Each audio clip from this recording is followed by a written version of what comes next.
A very good morning to all of you students. Today we will continue with the topic on advanced capital budgeting and do lot of questions for the concepts that we have already studied in our previous two sessions. Good morning, Gurram. So yeah, let's start with question number 13. This is from our assignment and we will do the revision of concepts along with the question. Okay. Skylark Airways is planning to acquire a light commercial aircraft for flying class clients at an investment of rupees 50 lakhs. The expected cash flow after tax for the next 3 years is as follows. So this is a question on Skylark Airways. They're planning to invest rupees 50 lakhs for the purposes of a aircraft, and they have given us the next 3 years cash flow in such a manner that for every year there are different probabilities of getting the cash flow after tax.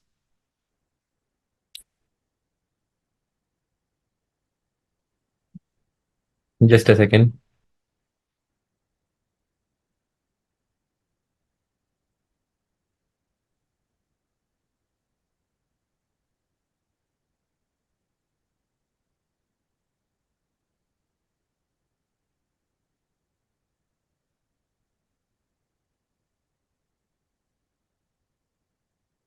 Good morning, Viraj. Good morning, Manjunath, Devansh, Shailesh, Robin, Ganesh Kumar. So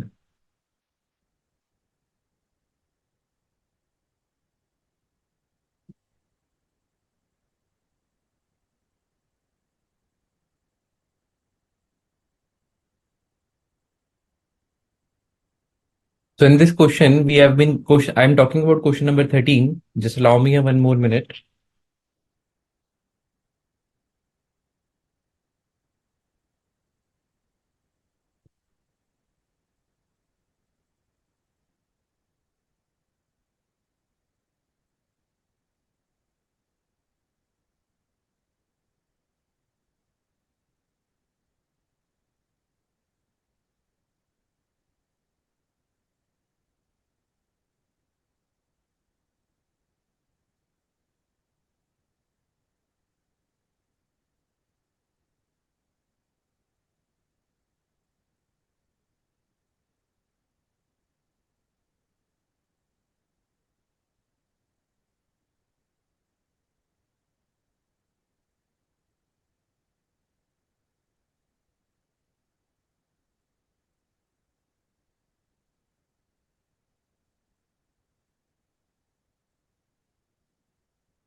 Yes.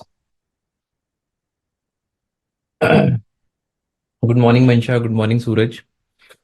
So yes, we started from question number 13. So we have read till year-wise cash flows. Now, what is the requirement here? The company wishes to take into consideration all possible risk factors relating to airline operations. Hence, the company wants to know the expected NPV of this venture assuming independent probability distribution with 6% risk-free rate of interest. So students, what do you mean by independent probability distribution? Independent probability distribution means that in year one, there are chances that 10%, 20%, 40%, and 30%, the probabilities that are mentioned, any of the chance can come and they have the respective probability. Then in year two, again 10, 30, 40, 20, anything, any option can come. So year 2 is independent of year 1. Similarly, year 3 is independent of year 2 and year 1. So there is no correlation between year 1 to 3. Okay. So it's not like that in first year if we get this 10%, so in second year also we will get 10%, and in third year also we will get 10%. It's not likely the case. That is what this independent probability has actually meant. So students, let's start with the solution. Then there are two more things that we will study and then accordingly answer. First of all, let us calculate the expected NPV.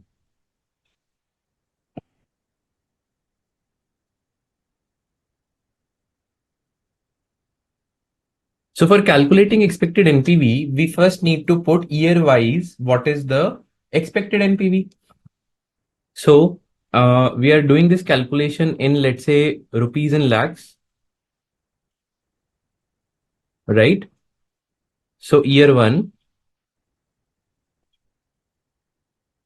cash flow, probability, and then cash flow into probability.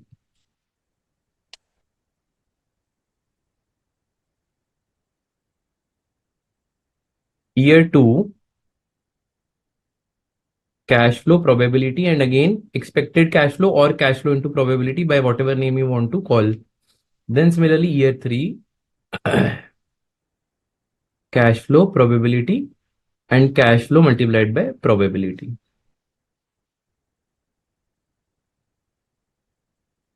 So for the first year, what is the cash flow in lakhs? 14 lakhs.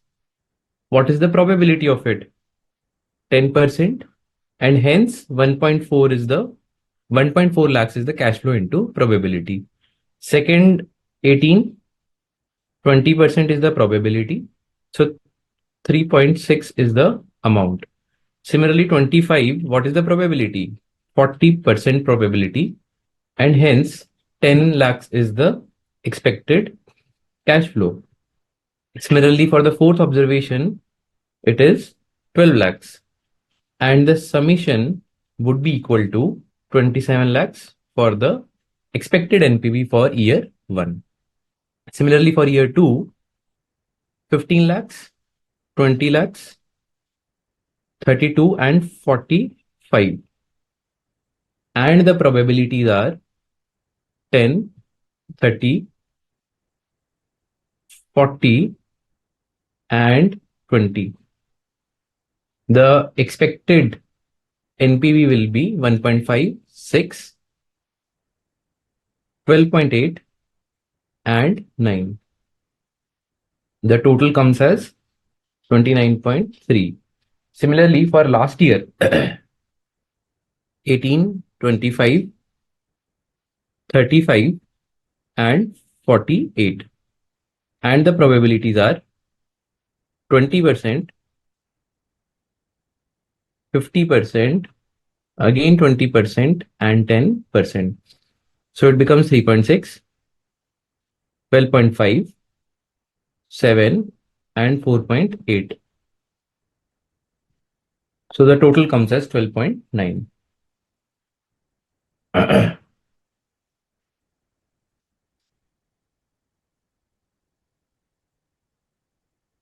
This is 27.9.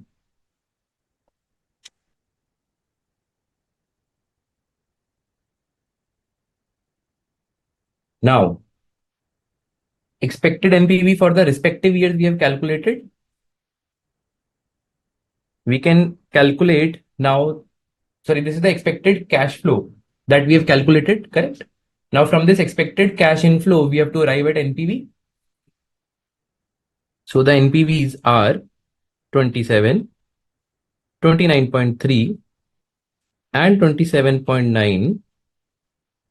The present value factor at the rate of 6% is 0.943, 0.890, and lastly 0.840. The total present value will be 27 multiplied by 0.943, which is 25.461, 26.077, and 23.436. So the present value of cash inflows is straight away the summation of this, which is 74.974. I think till here, there is nothing specific in the question to answer, right? We have just calculated the probability wise expected NPVs and accordingly calculated the present value of cash inflows. So less present value of cash outflow, which was how much? 50 lakhs. And hence the NPV, the expected NPV, we can say it is 24.974. I hope it is clear till now. Now let's go on to the second part. The possible deviation in the expected value. What do you mean by the possible deviation in the expected value? This is called as standard deviation. Simple. Because the definition of standard deviation itself, it says that what are the possible deviations from the expected value. So now let's calculate the possible deviation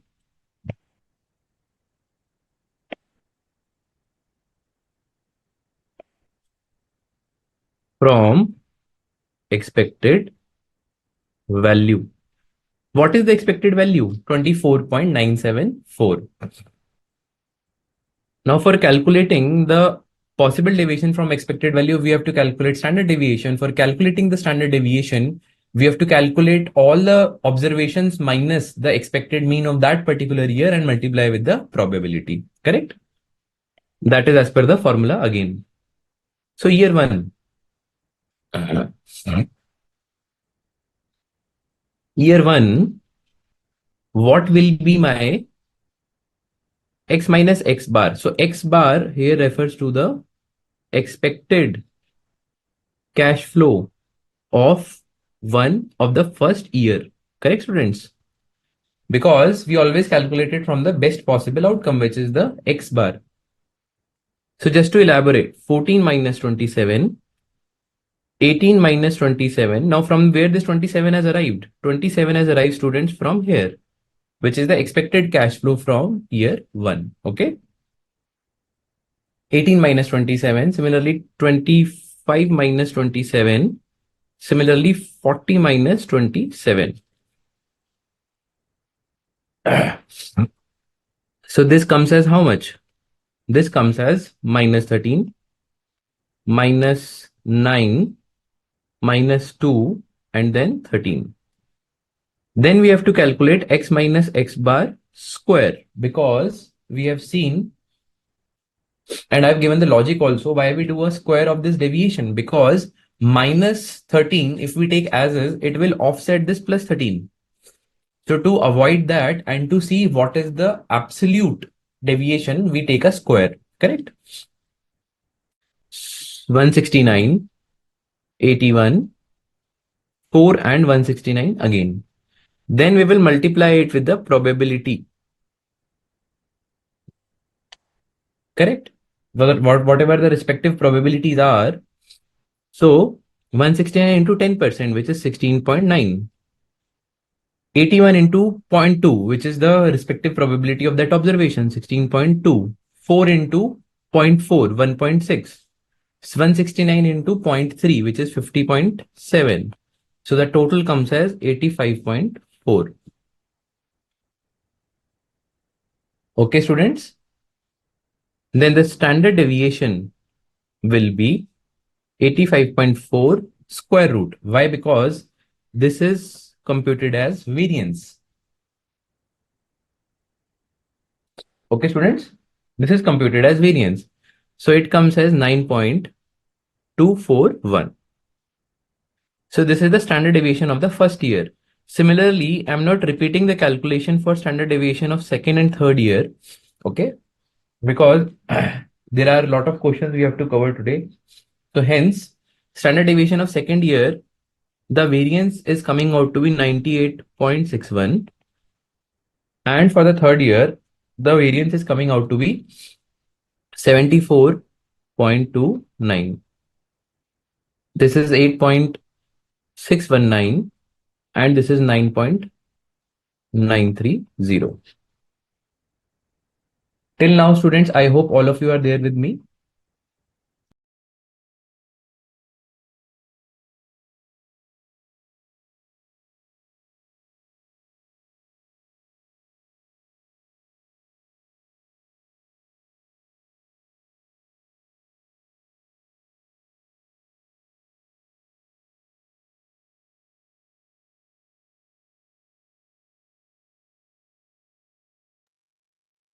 Yes, so Mansha is asking, sir, CF80 is estimated cash flow. We obtain expected cash flow after multiplying with the probability. Yes, Mansha. So the expected cash flow, you will get it after multiplying it with the probability. Robin is asking, sir, in the given question, the company want to consider all risk factors, but risk-free rate is given. So that is true, Robin. But we have to solve it basis whatever facts that are given in the question. Okay. Tanisha, good morning. Kusuma, thank you. Perfect. So we have calculated for the respective years, whatever is going to be our standard deviation. Now, students, since this question has specifically specified that the probabilities have an independent, the probabilities are independent and they have no dependency on year 1, year 2 and year 3. Hence, we will just simply calculate the standard deviation for the project now, right? We have to calculate the standard deviation for the project. So the standard deviation about the expected value will be, now we have to take the standard deviation and take into account the present value factor, right? So 85.4 was our variance.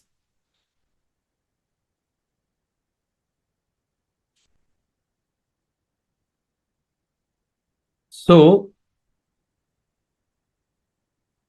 we have to take the respective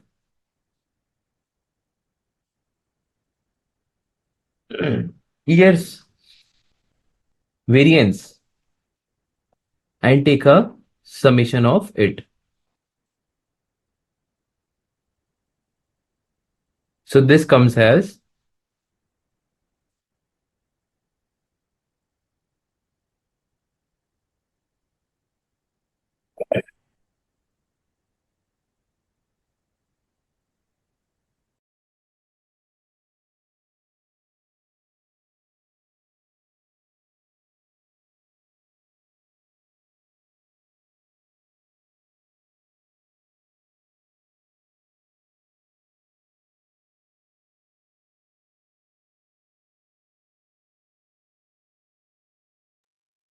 okay, students.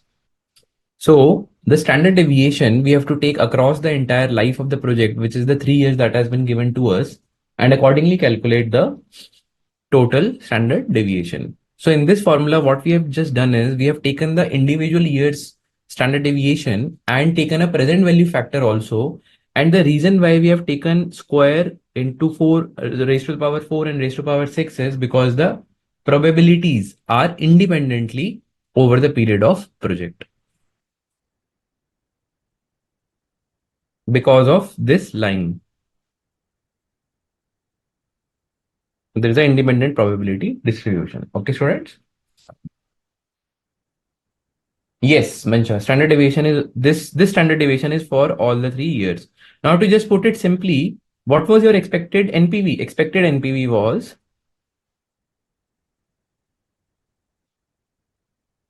it was how much expected NPV?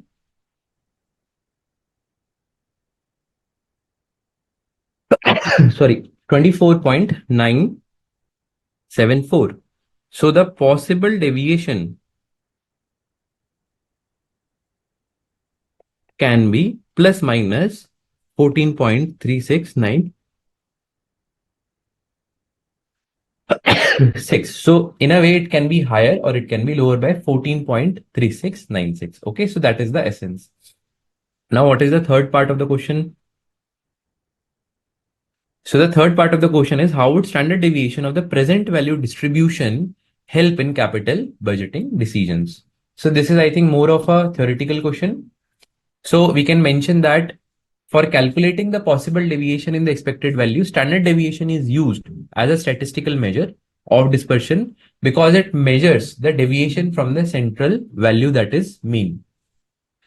Correct. And as I told you that in this case, we have a clear answer that although your best possible expected NPV is 24.79974, however, with the standard deviation, we can say that the upper and the higher range will be plus minus 14.3696. Further, we can also add to our knowledge from the coefficient of variation, since we have both standard deviation and mean here. This is mean and this is standard deviation. What is likely to be the correlation of correlation, sorry, coefficient of variation? Okay, students.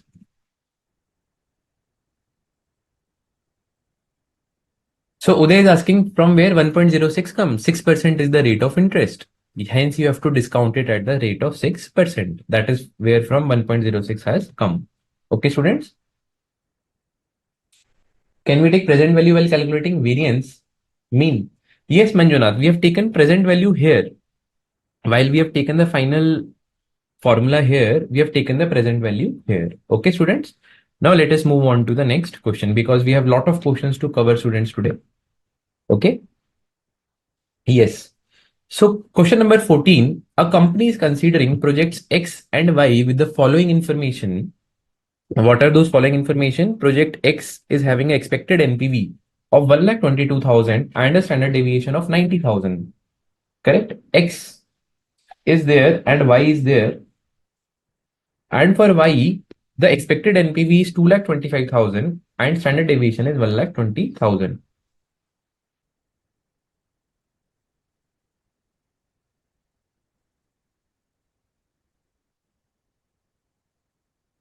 Which project will you recommend based on the data above?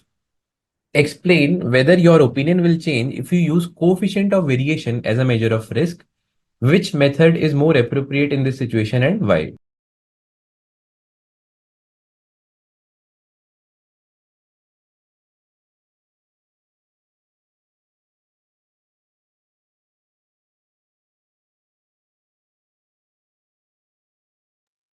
No, Mansha. So Mansha is asking in the previous question, can we use straight away 1.06 raised to the power 1, raised to the power 2 and 3? No, you can't do that because the probabilities are again independently correlated. We will do one more question, then we can draw some comparison where the probabilities are dependent and hence we can use that formula then. Okay. Now, first of all, students, this is a very simple question. So it is asking us to say that which project will be recommended. So purely on the first part, we cannot apply our coefficient of variation because definitely it is asking in the second part. So first part, we will have to use, let's say, the comparison between standard deviation. So the comparison between standard deviation says that X has a lower risk, correct? So we can say that on the basis of standard deviation, project X can be chosen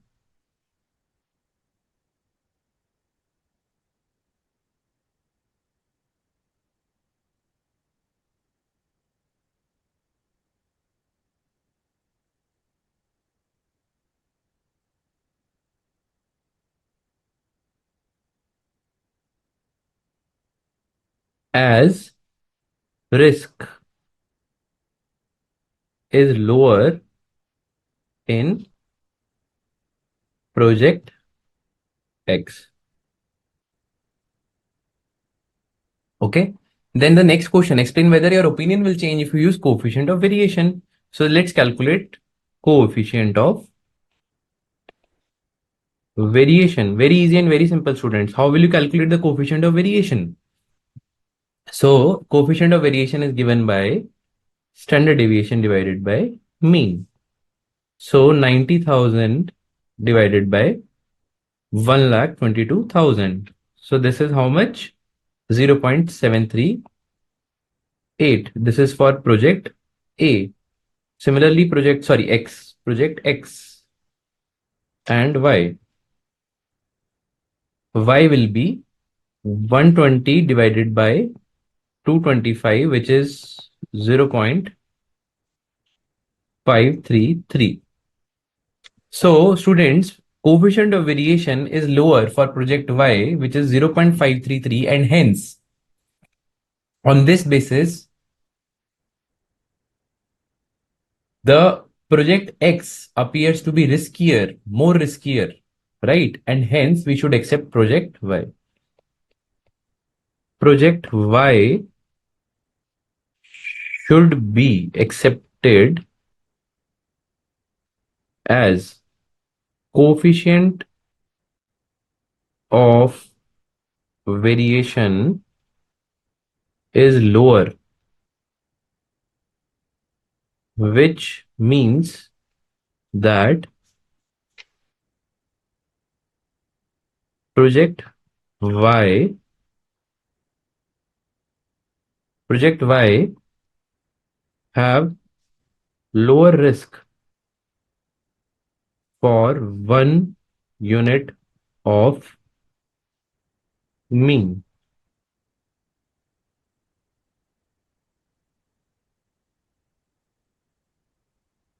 Perfect, Manjunath. Manjunath, the expected net present value we will use in the third point. So let's come there. More appropriate in this situation. See, the most appropriate way in this situation is that we can just go with the expected NPV, because in this question we are trying to evaluate this decision at a point in time. So wherever extra amount we will get as NPV, that is the most appropriate solution. So Manjunath, your answer, the projected expected NPV is 2,25,000 of SD, then our earnings will be more compared to project X. We will use that in the third, that perspective we will use in our third option. Okay, Manjunath?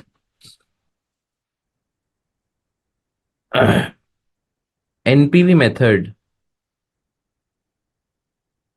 can be used in such conflicting situations because NPV method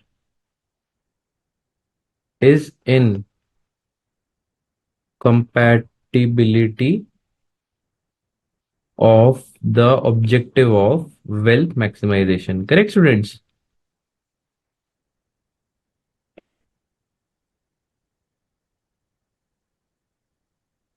In terms of time value. Now, students, why we are using NPV method here? Because ultimately using this method, the earnings per share will be the highest. Correct. Although there is a risk, although coefficient of variation is giving us something else, or the first method checking purely based on the standard deviation is also giving us something else. But NPV is ultimately how much cash, incremental cash we are able to generate. Hence, we are basing our decision on the basis of third method.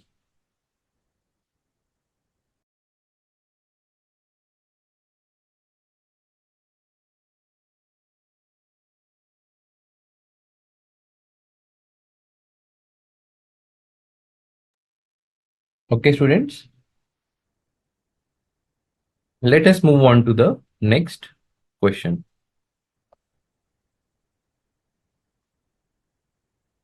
Shivam Limited is considering two mutually exclusive projects, Project A and Project B. So these two are exclusive projects. Sorry. Project A costs 36,000 and Project B 30,000. Okay, students. So the cash outflow of Project A is higher compared to Project B. You have been given below net present value probability distribution for each project. They have given us the NPV estimates. Now, students, please note, here we have been given NPV itself. There is no cash flow involved. There is a complete NPV that is given to us. See the way questions are changing, because in the previous to previous question, we have been given the cash flow after tax. Now here NPV itself is given. Compute the expected net present value of the projects A and project B. Simply we can multiply. We will get the expected net present value. Let's do it quickly. Expected NPV project A, project B. It will be 15,000 into 0.20, 12,000 into 0.30, 6,000 into 0.30, and 3,000 into 0.20. This will be 3,000, 3,600, 1,800, and 600. So the total is 9,000. Similarly, for project B, the observations are 15,000 into 0.1, which is 1,500. Then 12,000 into 0.4, 4,800, 6,000 into 0.4, 2,400, and 3,000 into 0.10, which is 300. Okay, students. So this comes as 9,000 again. So both of them are coming as 99,000.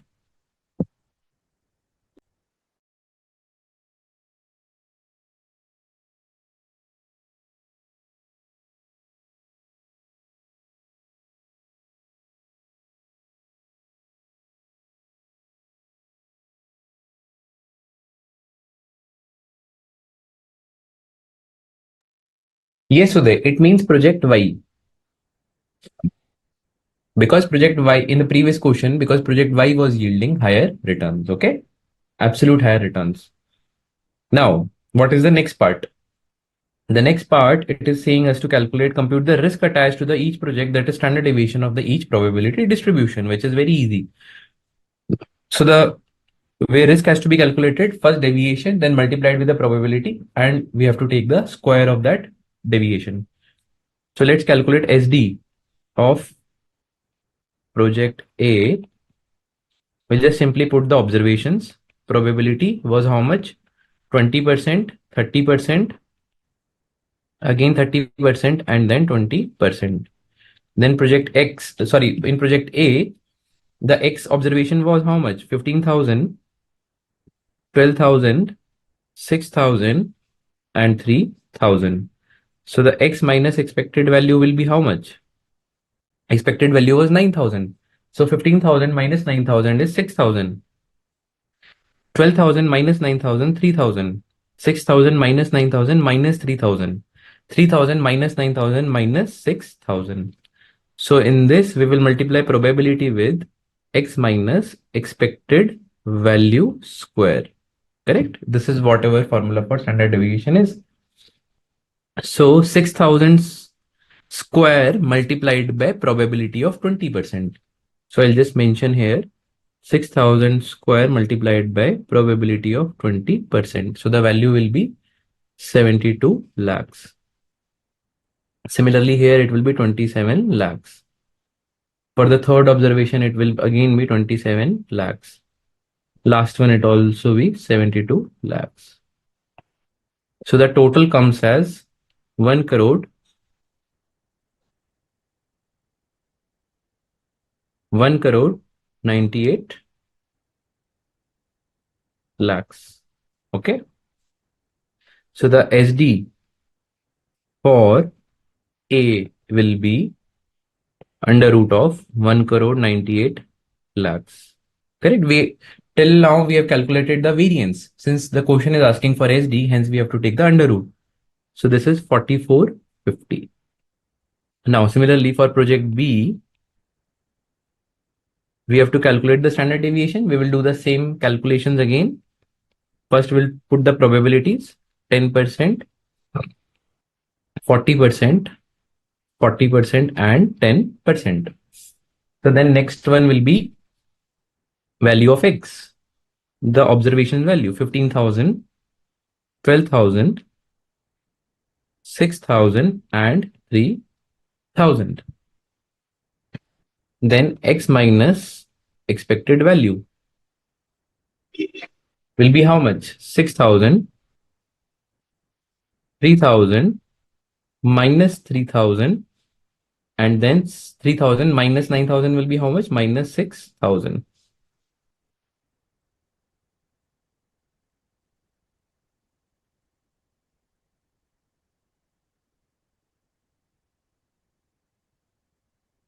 Okay. Then we will multiply with x minus EV raised to the power square. Correct? So this will be 36 lakhs, 36 lakhs, again 36 lakhs. Basis the calculation, then again I think 36 lakhs. For all the four observations, it is coming out to be 36 lakhs by coincidence, and the total is 1 crore 44 lakhs. Standard deviation becomes as under root of 1 crore 44 lakhs, which is 3795. Perfect. So this is the standard deviation for project B. This was for A. Okay.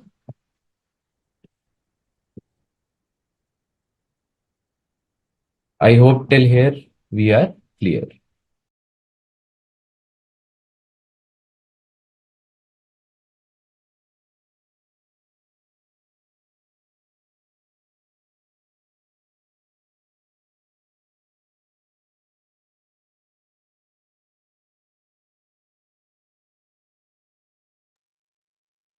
So there is a question from Manchai from the previous question. Why we go with project X? So, okay, let's first finish this off, then I will take it. No, Shruti, it's not like that. I'm totally fine. Yes, so question number 14. See, finally, we have finally gone with project Y because absolute terms expected NPV is highest. So you have to analyze it that if project X is giving you 1,22,000, but project Y is giving you 2,25,000. Don't you think project Y is more EPS accretive, will contribute more to the wealth of the shareholders? Hence, finally, we have gone with the project Y. Okay. After all our analysis on, let's say, standard deviation, coefficient of variation, we have chosen project Y. Now, the next part here is compute the profitability index. So I think profitability index, students, you would have studied in your inter that how to calculate that. What is the formula for profitability index, students? So profitability index is given by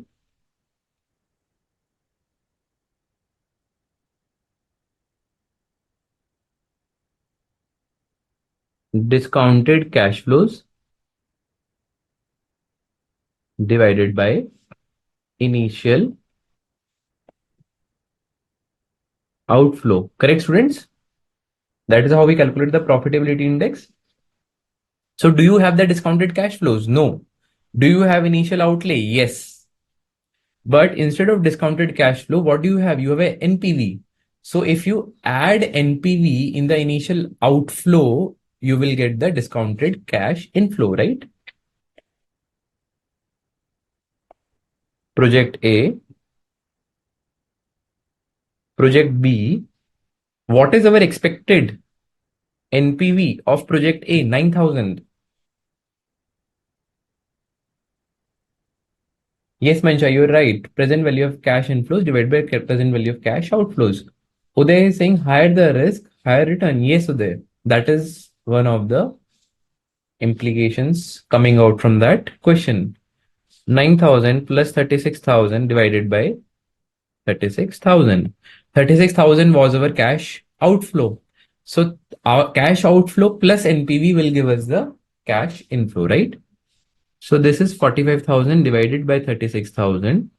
It comes as 1.25. Again, 9,000 plus 30,000 whole divided by 30,000. So this is 39,000 divided by 30,000 gives us 1.30. Okay, students. So the profitability index is calculated accordingly. Very easy and very simple, students, till now. Then last one, which project do you recommend? State with reasons. So they're asking us now, which project would you recommend? So now, students, we have expected NPV, which is 9,000 in both the cases. We also have standard deviation. one standard deviation in project A is higher and standard deviation in project B is lower. Correct? So risk is lesser in standard deviation B. So hence we will definitely go with the project B. Correct?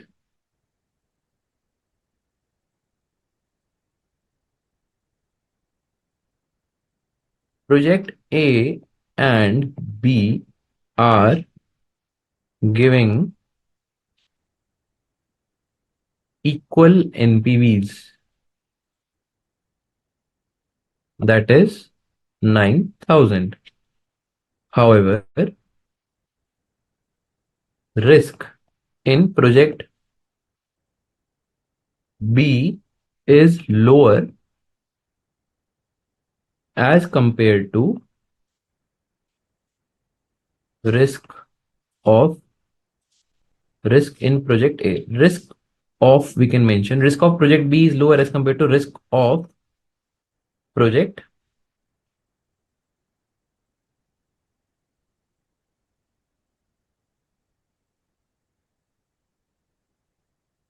risk of project A. Okay. Hence, we should go ahead with project B.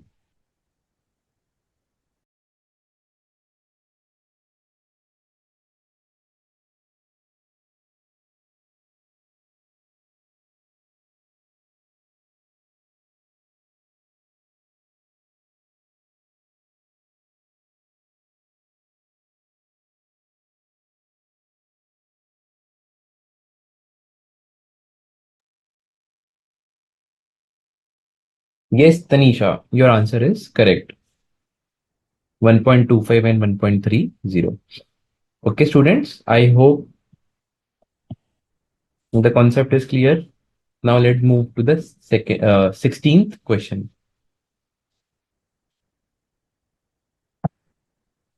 This is also one of the important questions. Following are the estimates of the net cash flows and probability of a new project of Messrs X Limited.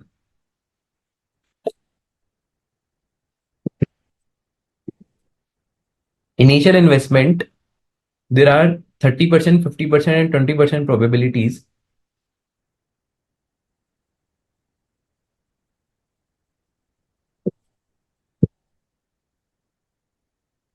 And in all the probabilities, initial investment remains same, which is 4 lakh rupees. Then estimated net after tax cash inflows per year is 1 lakh, 1 lakh 10,000 and 1 lakh 20,000. So 30% chances you will get a minimum cash flow of 1 lakh, 50% chances you will get a cash flow of 1 lakh 10,000. Sorry, students. I think you have to go to question number 16 years. And then 20% chances you will get the highest cash inflow of 1 lakh 20,000.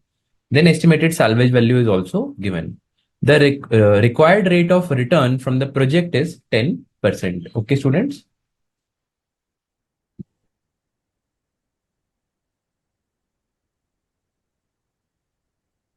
Okay. So first, the expected NPV of the project. Easy and simple. We have to just multiply with the respective probabilities and arrive at the NPV. So, solution will be, we can go year by year, 0, 1, 2, 4 we can put, then fifth year we can put because of the salvage value. So first year, whatever is the probability, 4 lakh will remain same into 1, correct? So the net cash flow is 1 we can take. Probability, sorry, present value factor we will do, and then this present value factor will be at the rate 10%, and then finally the net present value. Okay. So 4 lakh into 1 will remain 4 lakh. Present value factor for the 0th year will be 1. and hence it will be minus 4 lakh because of the cash outflow. Then first to fourth year, how much we will get? 1 lakh, there is a probability of 30% plus 1,10,000, there is a probability of 50%, I guess. Yes. Then another 1,20,000, there is a probability of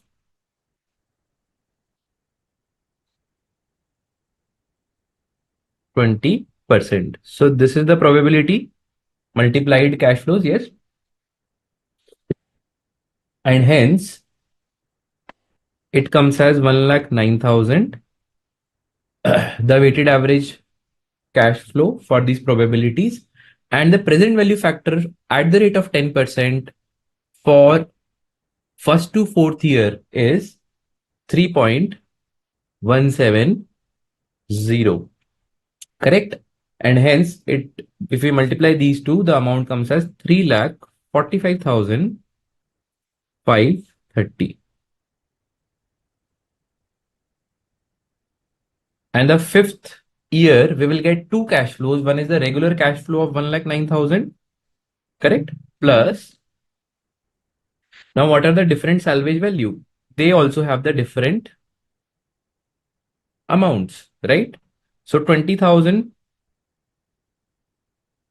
multiplied by 0.3 plus 50,000 multiplied by zero point 0.5 plus the last option is 60,000 multiplied by 0.2. Okay, so this comes as how much? 1,52,000.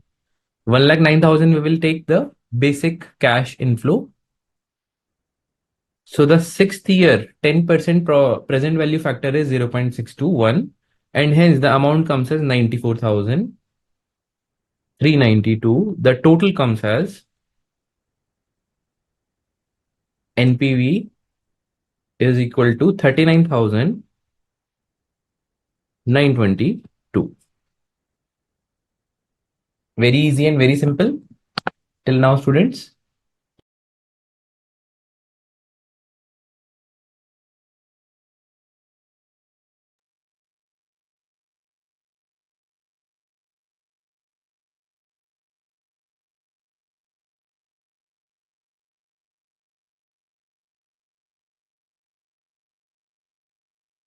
No, Shruti, just check once. No, cash flows are not for 3 years. Cash flow is from first to fifth year, Shruti. So there are three different probabilities in which they have distributed 30, 50, and 20. Okay. But cash flows are for first 5 years only. Mansha is asking in previous question, we first obtain the expected value and then multiply it with the if the cost of capital to get expected NPV, but here we're given the NPV. Yes, in this question we were given the NPV, we have directly multiplied with the probability to arrive at the expected NPV. Because in the previous question you were given cash flow after tax. So for arriving cash flow from cash flow after tax to NPV, first you have to arrive at the expected cash flow after tax. Then you have to multiply it or divide it with the cost of capital. Okay. Now, students, the next part. The best case and the worst case NPVs. Students, what is the worst case here and what is the best case here? Can anyone attempt? What do you mean by the worst case and the best case? This is something to do with the scenario. So in a way, you have been given three different scenarios with the three different probabilities. So can any one of you tell me what will be the worst case and what will be the best case? So there are three cases, right? So this is case 1, case 2, and case 3.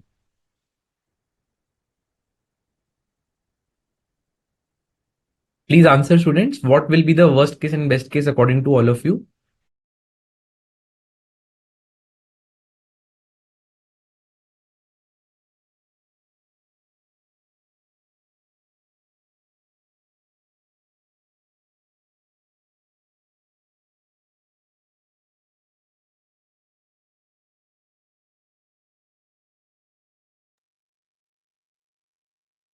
Yes, students, come on. So What is the worst case and the best case? Is it the first, second, or third? So the best case or worst case, you will see basis the probability or basis the outflows. So Devansh is saying first case is the worst case, and Shailesh is saying second best, rest worst. Okay, okay, perfect. Can anyone else do anyone does anyone else also have some other answer or some other thoughts? Please do share, students. See, there are two ways to think about it, right? Some of you might think that since the probability is highest in the second case, it might be the best case, and the probability is lowest in the third case, it might be the worst case. Or whether you want to put the best case or worst case basis the cash flows. Now, yes, I have more answers. Tanisha is saying worst case, least NPV and highest outlay. Case 1, okay. And best case, highest NPV and least outlay, which is case 3. Perfect, okay. Devansh is saying third case is the best case. Guram is saying best case 2, worst case 1. Okay.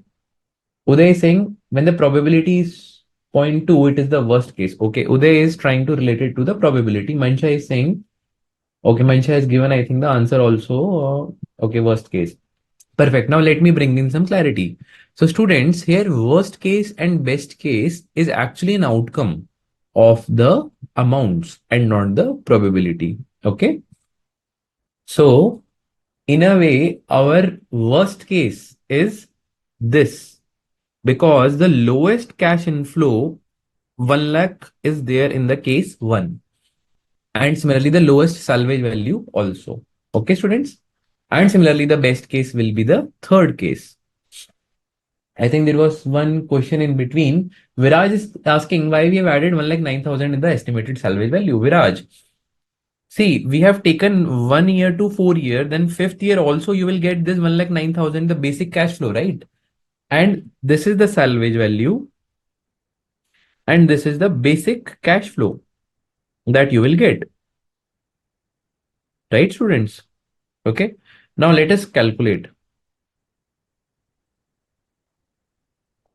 worst case NPV.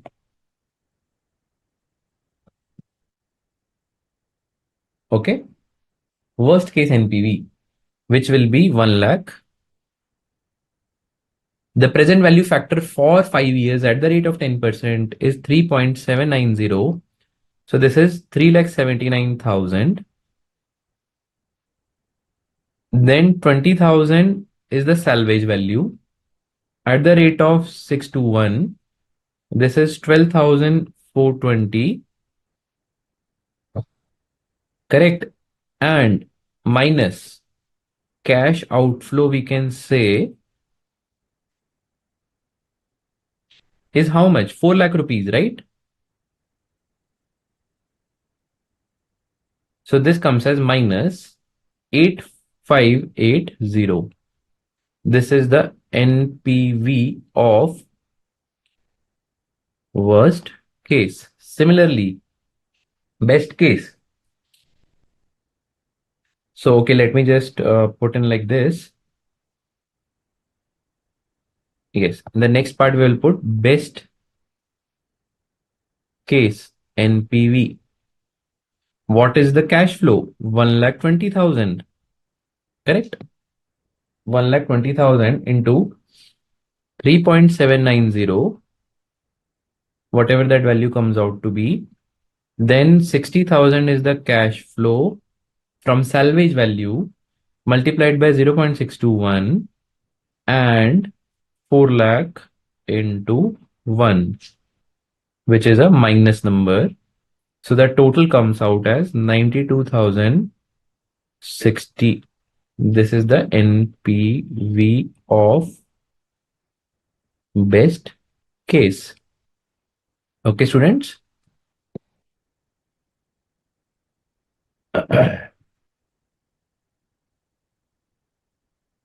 Then the next part of the question says the probability occurrence of the worst case, the cash flows are perfectly dependent over time and independent over time. So there are two things that we have been given if they are dependent or independent. So independent means that if point 0.3 comes, okay, let's try to attempt this question itself so that from the answer I will explain.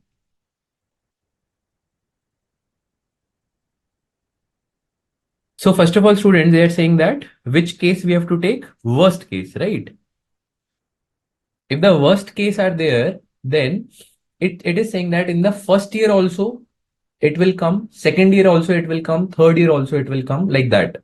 And it is perfectly dependent over time. So that means there is a 30% probability that the cash flows will be the worst case. Simple, right?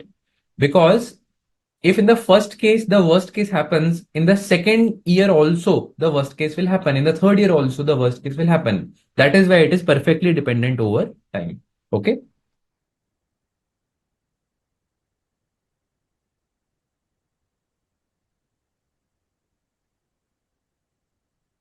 Perfectly dependent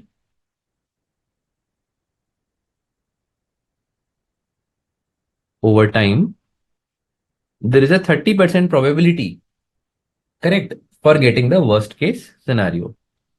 Now if they're independent over time, so in the first year there is a 30% chance, then again in the second year, out of that 30% there is another 30% chance, and in the next year out of that 30% there is another 30% chance that the worst case will come. And hence for independent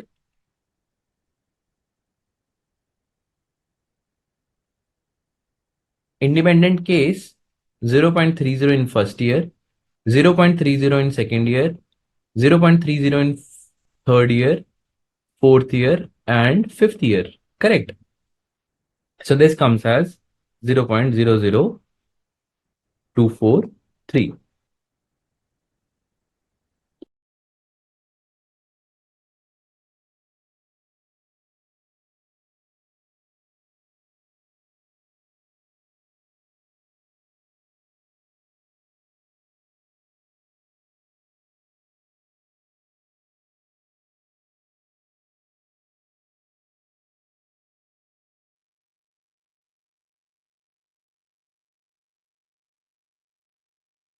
Okay, students, I hope the understanding of independent and dependent over time is clear to all of you.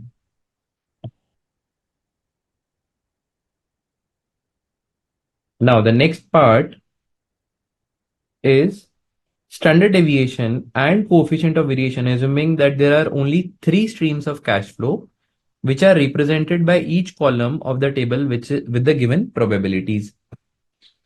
Okay, so now we are required to calculate the standard deviation. So students, in this case, we have already calculated. There are two different, we have already calculated the worst case and the best case NPV. So we have to calculate the base case NPV, the middle case NPV. Then we are good to go with the calculation, right? So the base case NPV is minus 4 lakhs, outflow, present value of inflow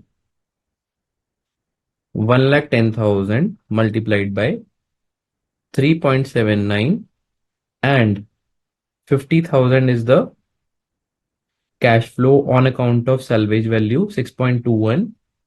So this comes as in totality 47,950. Now students, if you see the question has specified that assume that there are only three possibilities, how will you arrive at the standard deviation? Correct. So for that, we have to first calculate the expected NPV of the entire project. So for expected NPV of the project,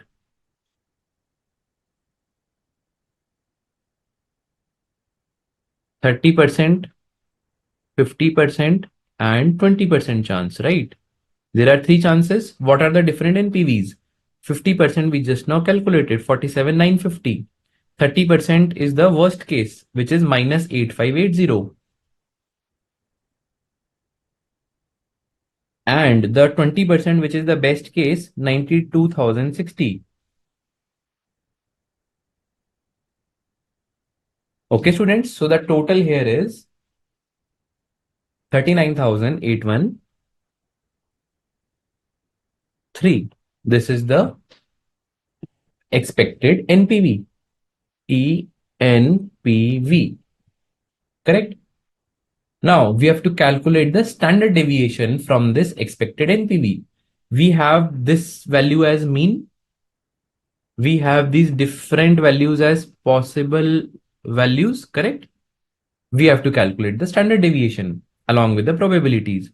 So the standard deviation will be given by, first of all, we will take the first value minus 8580 minus 39813 square, multiplying with the probability of this observation, then plus, what is the second observation? 47,950 minus 39,813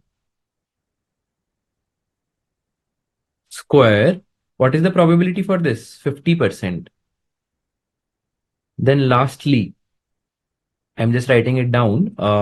92,060 minus 39,813 raised to the power 2 again, and multiplying with the probability of 0.20, taking the square root of entire number.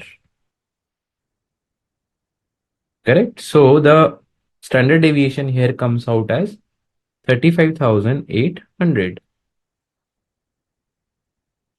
Can we calculate the coefficient of variation? Yes.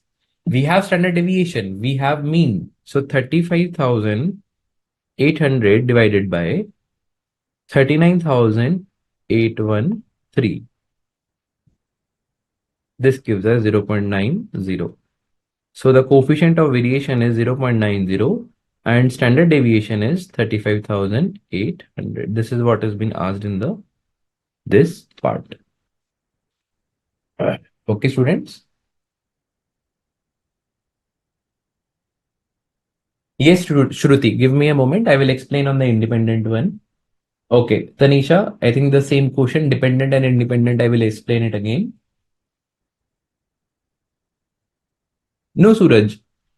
See, okay, Suraj, I'll answer to your query as well. First of all of you focus here. I will take up these queries then. Okay.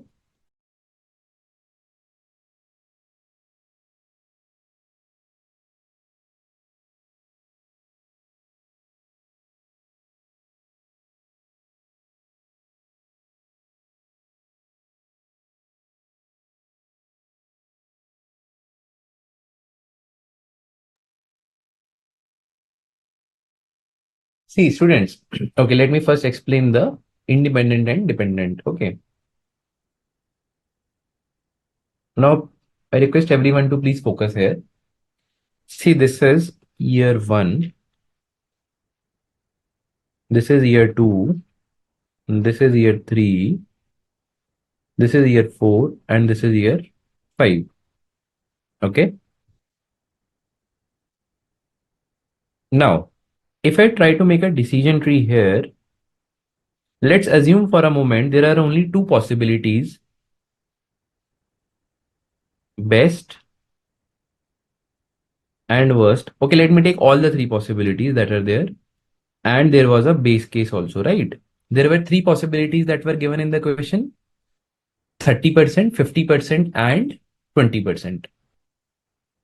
So they have asked us to go with the worst case, right? Now, worst case again can lead to three possibilities in the year 2: best, worst, and base.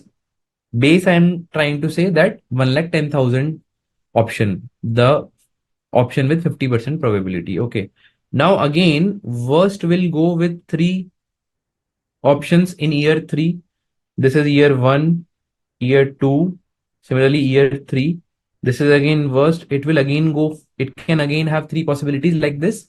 Similarly, base will also have three. Here also it will have three. Then again it will have three. So you can imagine there will be multiple possibilities, right? If you try to construct a decision tree. But this analysis of decision tree is only valid if cash flows are independent. What do we mean by cash flows are independent? Cash flows are independent because in the first year, anything can come, best, worst, base. And in the next year, even if the worst comes, there is a chance that best also can come. And there is a chance that worst also can come. And in the third year, even if let's say the best comes in year two, in the year three, then again there is a chance that the best, worst, and base can come. So everything has an equal chance. Equal chance means 20%, 30%, and 50%, whatever is mentioned in the question. Because of that, now if I ask you for the entire 5 years, tell me the probability that worst case will come, what you will tell me? That for that to happen in the first year also, it should be 30%. And in the next year also, it should be the 30%. And in the third year also, it should be 30%. Fourth year, 30%. Last year, 30%. Then only I can tell you for all the 5 years put together, I will get the worst case probability. This I have explained for the independent cash flows. Now think it from the perspective of dependent cash flows. What do you mean by dependent cash flows?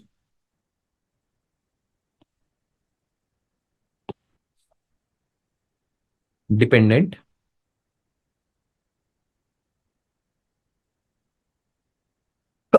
sorry, dependent cash flows.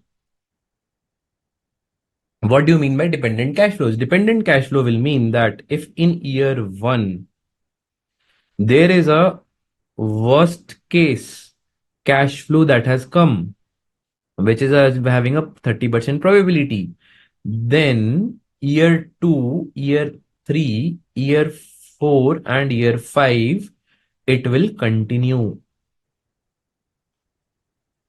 That's why it is dependent, right? There is no other chance that in the second year, the best case or the base case will come. Because second year cash flow is dependent on first year. Since already in first year, 30% cash flow of the worst case has come. Hence, in second year, third year, fourth year, fifth year, it will come in the sequence. It will come in the same sequence. Hence, the overall probability for the 5 years will be 30%. Okay, students, I hope this is clear. Why we have taken 30% and 30% multiplied by 5 times for independent and dependent comparison. Okay. So here, independent, we don't have a choice. In year two, what will come, or there is no chance. In year two, if in year one, the 30% has come, the dependency means that in year two also 30% will automatically come. So there is a 100% chance. It will be 30% into 100% into 100% into 100% into 100%.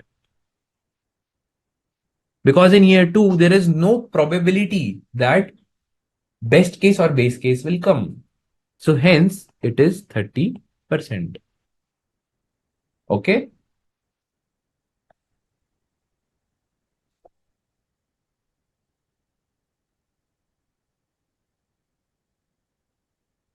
Shruti, I just explained. If independent, we are doing 0.30 into 0.30 into 0.35 times. Independent, we are also doing that. So for the dependent case, we are also doing that, but we will not take 30. We will take 100% only. Okay.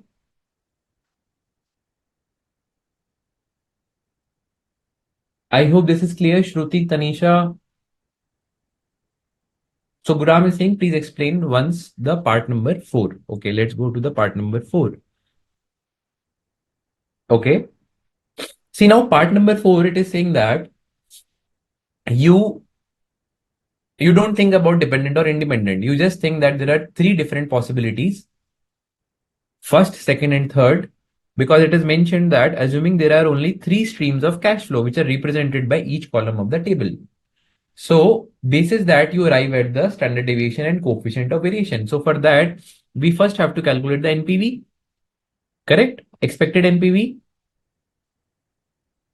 Hence, we have calculated this expected NPV for all the three different cases and arrived at the standard deviation using our regular formula. Okay, students.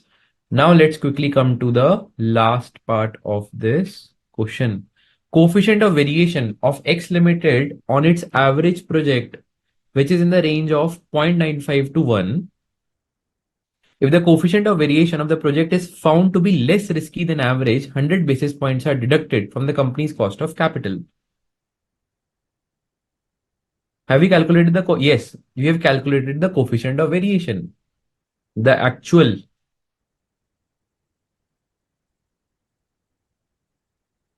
coefficient of variation is 0.90. The range is 0.95 to 1. If it is less than this range, then what happens? Reduce 1% from cost of capital.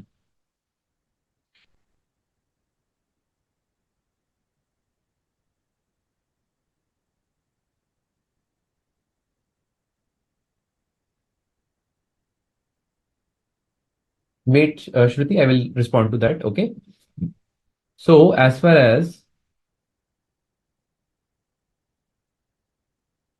the last part is concerned, we are on the last part.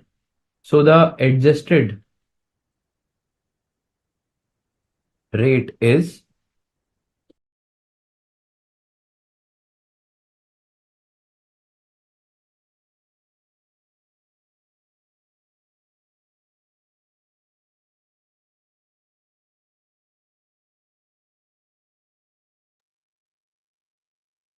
so the adjusted rate is 10% minus 1%. Sorry, students, which is 9%, right?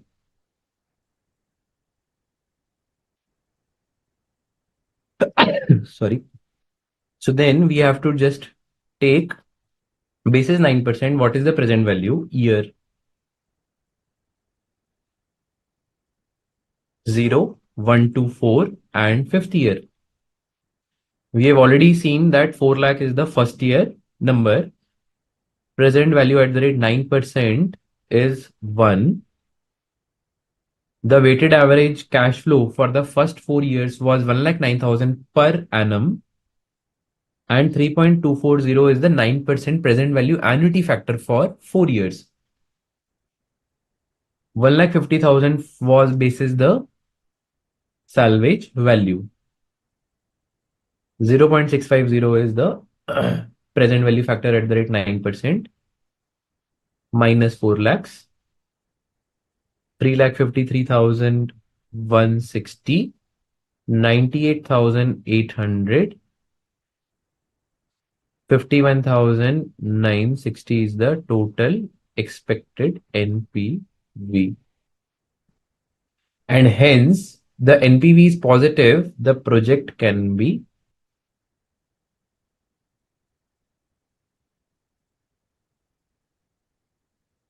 accepted.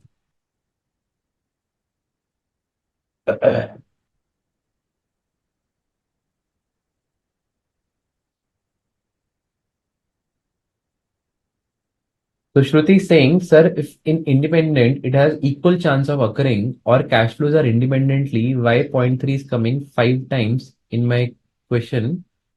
Why not in second year 0.2 or 0.5? Okay, Shruti, that is because the question had asked us that you have to give the probability of worst case happening throughout the project. That is why we have not taken 0.2 or 0.5 in the second year. We have only taken 0.3 also in the second year. Mansha saying in 4 we took only one stream of cash flows, that is 1,10,000. No, Mansha, we took for calculating the NPV of 1,10,000 case. But while calculating the expected NPV, we have taken all the three cases: base case, best case, and worst case, and even for the standard deviation. Okay, Shailesh, I will explain that. Okay. I hope it is clear till here. So students, what I suggest, let's take a 10 minutes break. It's 8:15 now. Let's again convene at 8:25. Okay.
the assignment. So the XY Limited has under its consideration a project with an initial investment of rupees 1 lakh.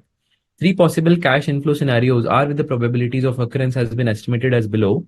So this is somewhat similar to the previous question. So there are three different possibilities. The project life is 5 years. Desired rate of return is 20%. The estimated terminal values of the project are also given under the three possibilities. 0 in first, 20,000 in second, and 30,000 in third. You're required to find the probable NPV. So students, it is relatively very simple. We can just simply put, uh, first of all, we can find out the cash flows, correct? So year 0, the cash flow is 1 lakh, correct? 1 to 5, the cash flow is 20,000 into 10%, 30,000 into 70%, 40,000 into 20%. So this comes as 31,000, the yearly cash flow for 5 years. Then for the fifth year, the salvage value 0 for 10%, 20,000 for 70%, and 30,000 for 20%. So this comes as 20,000. Okay, students. So basis this 1 lakh, 31,000 and 20,000, we can compute the NPV. So NPV will be minus 1 lakh plus 31,000 divided by 1.20 raised to the power 1 for first year, second year, third year, fourth year, and lastly, fifth year. Fifth year, simply we can take 31 plus 20, which is 51,000 divided by 1.20 raised to the power 5. Correct? So here the NPV will be 746.52. Okay, students?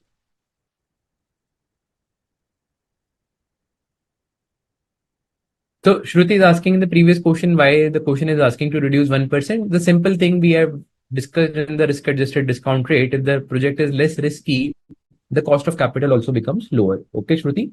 That's the reason. The second part here, find the worst case NPV and the best case NPV. So students, what is the worst case here? The worst case is the basis the cash flows. So this is the worst case. What is the best case? Again, basis the cash flow, 40,000 is the best case. So this one is the best case. Okay, students. So can we calculate the worst case and best case? Yes, we can definitely calculate. Worst case will be the cash outflow remains same, minus 1 lakh plus 20,000 divided by 1.2. Simply 20,000 divided by 1.20 raised to the power 5 plus 0, because the salvage value is 0. Okay, students. So the NPV here becomes minus 40,186. Sorry, it's 187. For the best case, it will be minus 1 lakh plus what is the cash flow? 40,000 for the best case. Okay, what is the outflow? Sorry, inflow 40,000. So 40,000 divided by 1.20 plus. Similarly, 40,000 divided by 1.20 raised to the power 5 plus. And what is the salvage value? 30,000. 1.20 raised to the power 5. So hence it comes as NPV here comes out as 31,680. So this part is also done. Yes, Mancha, 100 bips is equal to 1%. That is right. Okay. Then last part, state the probability occurrence of the worst case if the cash flows are perfectly positively correlated over the period of time. There is a perfect positive correlation. That means they are dependent on each other. They are dependent on each other. If they are dependent on each other, that means if in the first year itself there is a worst case of 10%, year 2 also, year 3 also, year 4 also, it will come as worst case itself. So the probability is 10%. Okay. So this is because the cash flows are perfectly dependent. Because in the first year itself, it goes to the negative, it goes to the worst case. Automatically, all the years, 100% chance that it will go to the worst case. Okay.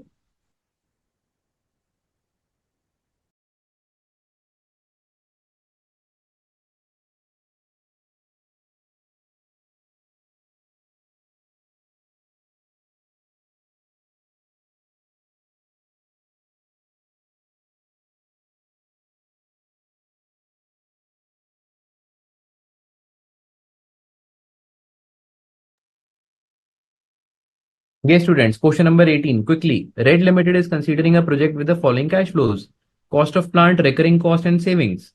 The cost of capital is 9%. Measure the sensitivity of the project to the changes in the level of the plant value, running cost, and savings. And it is also saying consider each factor at a time. That is what sensitivity is all about, right? Such that NPV becomes zero. So they want us to make the NPV zero. Then how we will calculate it? The present value factors are as under 0, 1, 2 factor they have given. Which factor is more sensitive to affect the acceptability of the project? So first of all, for calculating sensitivity, we have to calculate the NPV as is, right? Solution. Year 1, running cost and savings. We're calculating the NPV base case.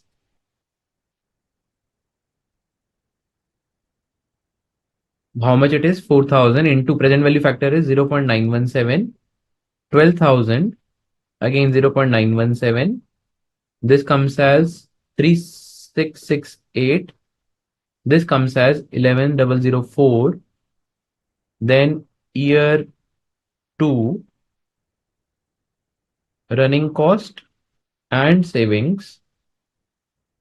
This comes as 5,000 into 0.842.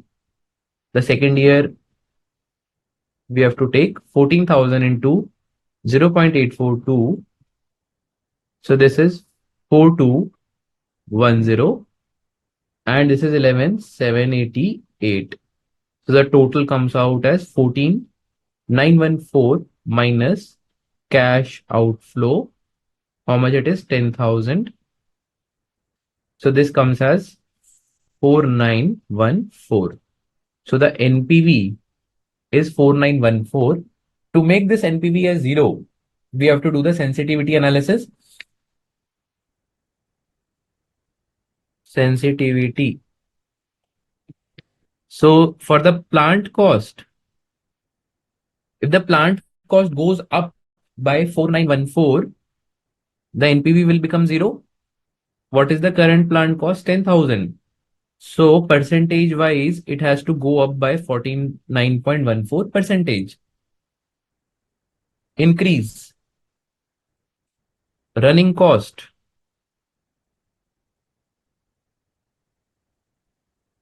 Running cost also has to go up because the cost has to go up to make NPV zero. 4,914.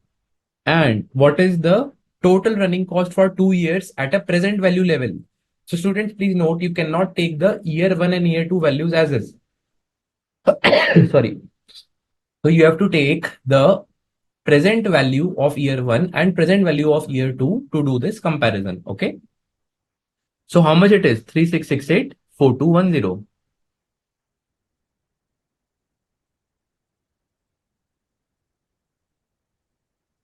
Correct? So this is how much?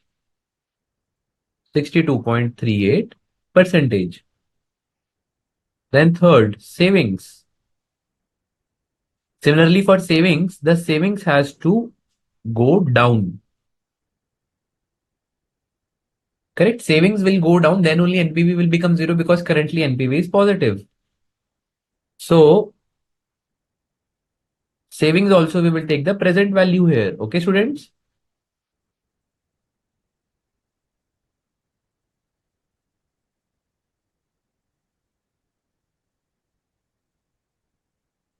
21.56% say percentage. So it has to fall. Now, students, I want one answer from all of you. Which factor do you consider to be the most sensitive, whether it is plant cost, whether it is running cost, or whether it is savings? According to you, which factor is most sensitive? We have calculated how much change should happen in each of these factors to make NPV zero. Come on, students, please answer.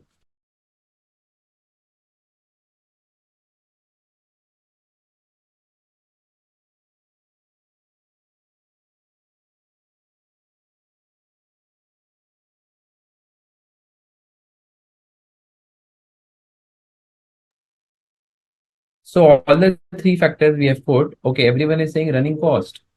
Tanisha. Okay, Devansh is saying savings. Tanisha is saying running cost. Suraj is saying running cost. Manjunath is saying savings. Okay, students, please note that running cost has to change by 63% to make NPV zero. But savings only need to change by 22% to make NPV as zero. That means the most sensitive factor is savings here because it is changing little to create the impact of making NPV as zero. Okay, students. So Shruti, yes, savings is right. Shalish, running cost has to change the highest. That means running cost is least sensitive. Correct? Think it from the other way around. Because the way this question is drafted, it is drafted the other way around in a reverse manner. Okay, Tanisha? Yes, perfect. Perfect, students. Let's go to the next question. We have a lot of questions to cover. Easygoing Company Limited is considering a project with initial investment for a product survival. It is estimated that the IRR is 16%. Student, please note that this question is very, very important and very, very good. Okay. So please, or request all of you to please focus here. So they have given us the IRR of the project. What is IRR? Where present value of cash outflow is equal to present value of cash inflow. So IRR is that rate of return which equates the cash outflow as cash inflow, or in other words, NPV is zero, having an estimated life of 5 years. The financial manager has studied that the project with sensitivity analysis and informed that the annual fixed cost sensitivity is 7.841%, whereas the cost of capital sensitivity is 60%. So if cost of capital increases by 60%, the NPV will become zero. The fixed cost will increase by 7.8416, the NPV will become zero. Okay, I hope we are able to read the sensitivity part here. Other information are profit volume ratio is 70%, variable cost is 60 per unit, and annual cash flow is 57,500. Ignore depreciation on initial investment and impact of taxation. Calculate the initial investment of the project. So students, can we make use of IRR? Yes. IRR at the rate of 16% we have been given. That means NPV at 16% will be zero. Correct? So can we say that initial cost is equal to present value of cash inflows? Yes, we can say that.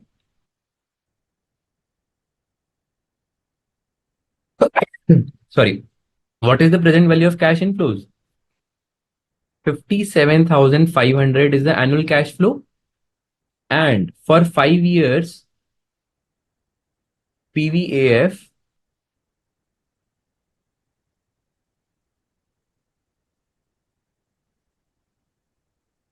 16% for 5 years. What is that value comes out to be? That value comes out to be 16%, 3.274. Okay. That is given in the table. 57,500 into 3.274. This comes as 1,88,255. Initial cost is okay. So the first part is done. Second part.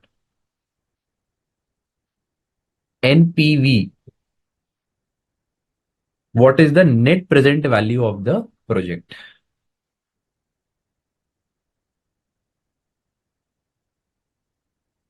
So you have the initial cost, you have the present value of cash inflows. What you don't have? The discount rate, because we have been given the IRR. So if at IRR, NPV is at 0 and the sensitivity is at 60%, can we calculate the cost of capital? Yes. So let's assume let cost of capital, I'm saying let the original cost of capital be X. In that case, 16 is the IRR minus X divided by X is equal to 60%. This is what the sensitivity is, right? If let's say my original was X, so 16 is the rate at which NPV becomes 0 and the sensitivity is 60%. This equation is holding true. So if we solve X, it is 10%. So if 10% increases by 60%, that means 10% goes to 16%, then NPV becomes 0. That means 10% is my original cost of capital.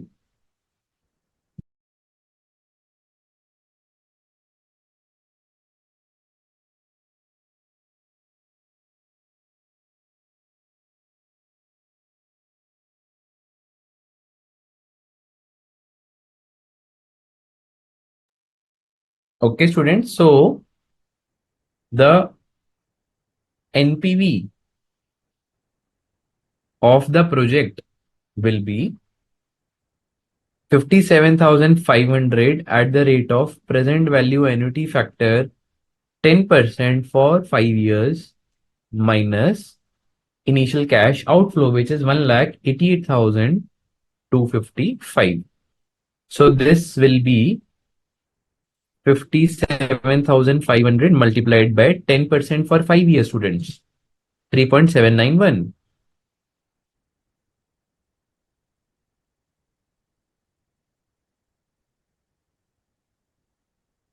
29,727.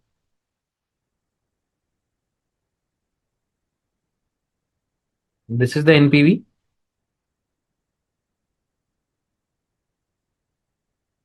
I hope all of you are there with me, students, till now. Third part, annual fixed cost. Now, students, for annual fixed cost, we have NPV, we have sensitivity factor for annual fixed cost. Can we use that? Yes. So let the change in annual fixed cost, which makes NPV 0, is X. Okay.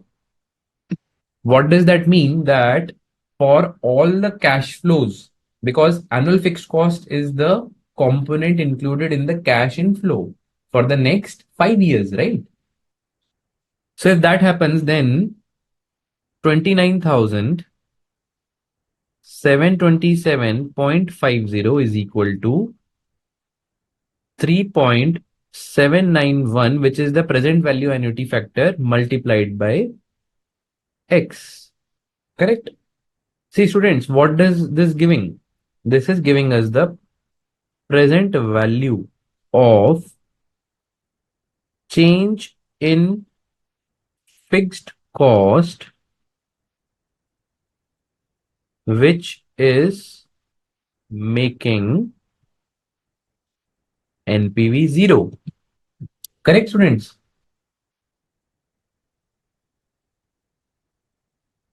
Mansha, your question is right. Sensitivity can also decrease. But in this case, since NPV is positive already, so the increase in discount rate will always decrease the NPV. Okay.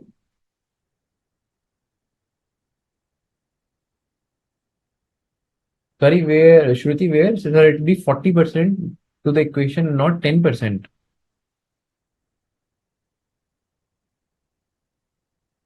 Shruti, please elaborate. Where are you saying 40% and 10%? Okay. So X becomes 7841.60. This is the change in fixed cost. We have to arrive at the absolute fixed cost, right, students? So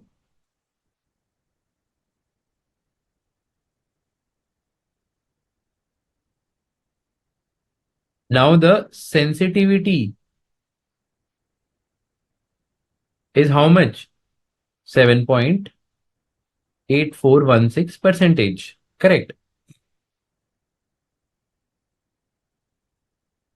So let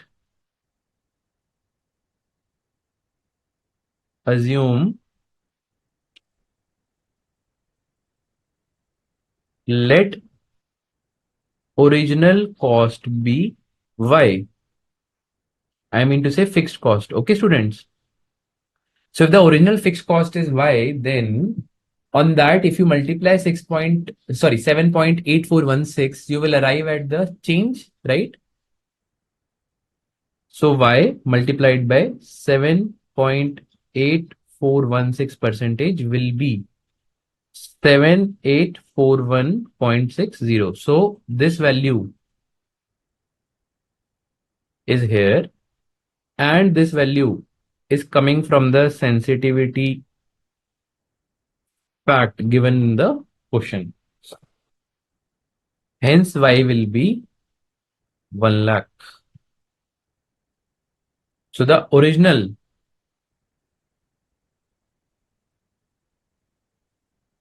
fixed cost is equal to 1 lakh. Okay, students. Let's come to the next part, estimated annual unit of sales.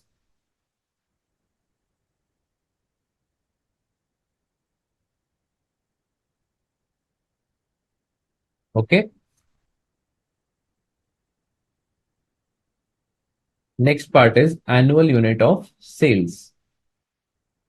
So students, for calculating the annual unit of sales, first we have to arrive at the total sales value. So for doing that, we have to arrive at the selling price. So selling price per unit is how much? We know that variable cost per unit is there. If we divided it by the cost percentage per unit, that will be arrived how? So this 70% is the profit volume ratio. If 70% is profit volume ratio, 30% is the variable cost ratio, correct? So 60 divided by 30%, this comes as 200. So selling price per unit is equal to 200 rupees per unit.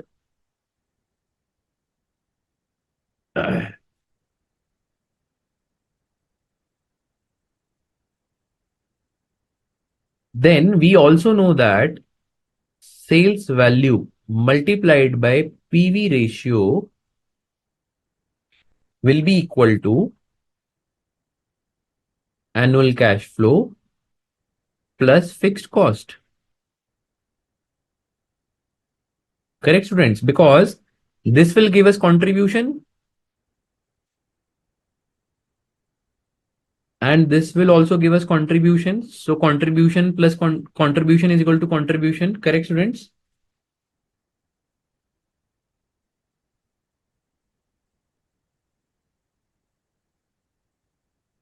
Okay. Perfect, students. Then can we calculate, when can we put all the things in this? So we don't have sales value.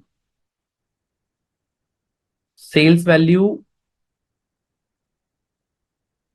into 70% is equal to 57,500 plus annual fixed cost of 1 lakh.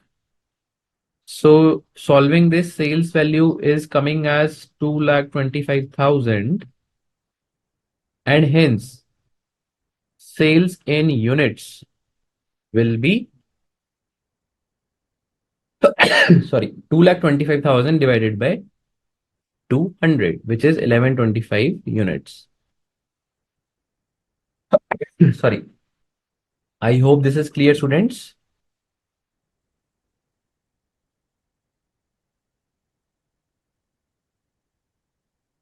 Yes, Devansh. Yes, Tanisha. Perfect. So I think this question has a good mix of the concepts that you have studied in your, I think, marginal costing and capital budgeting. Okay. Then the last part, the fifth part is break-even units. What do you mean by break-even units? Break-even units is when fixed cost is equated to the contribution, right? So fixed cost should be equal to the contribution. Then you arrive at the break even. For calculating the contribution, you need to know contribution per unit multiplied by sales unit is equal to fixed cost. Let's put down all the values here. 1 lakh is the fixed cost. Contribution per unit is 200 minus 60, which is 140 per unit. And sales unit is what we have to calculate, correct? So sales unit is equal to 1 lakh divided by 140, which is 714.285 units. Okay, students?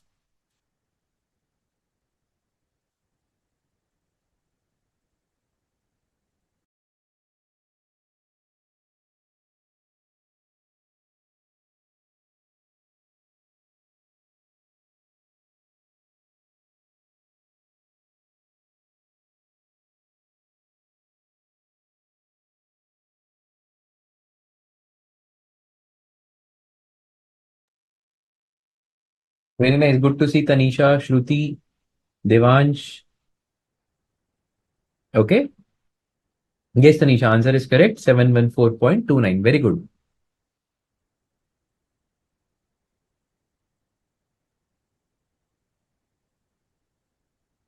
Let's come to next question.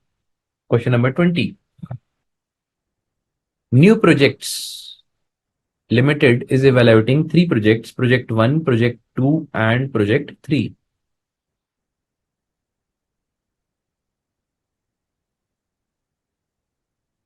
I hope now it is visible. So project 1, project 2, project 3, following information is available in respect of these projects. 1, 2, and 3. Cost has been given, inflows from year 1 to year 4 is given, and the risk index is also given. What do you mean by risk index? Risk index is if market interest rate is 1, then for this project, you have to take 1.8 times. It is as good as beta that you study in your CAPM, capital asset pricing model. Okay, students, it is as good as beta. Find out, okay, minimum required rate of return for the firm is 15% and applicable tax rate is 40%. The risk-free rate is 10%. Required, find out the RADR, which project is the best. Okay. So the first part, calculation of RADR. So students, as per our knowledge on RADR, all of us know that RADR will be risk adjusted discount rate, and the way it has to be calculated should be reflective of the risk index. The risk index is actually used to calculate the RADR. Let us see how. So the risk-free rate of return plus risk index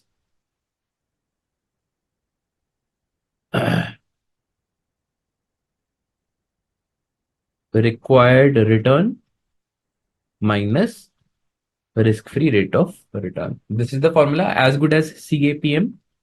So RADR is equal to this much, right? So project 1, project 2, and project 3. Yes, Tanisha, you're right. Beta. Perfect. Good to see responses, students. So the risk-free rate of return is 10%, 10%, and 10% plus risk index is how much? 1.8, 1, and 0.60.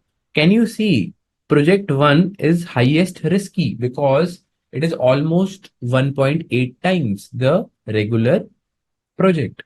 Project 3 is lowest in terms of risk because it is almost zero point 0.6 times of the overall risk. So 1.8, 1 and zero point 0.6 is clear. Then required return is how much? Required return is 15% minus 10%.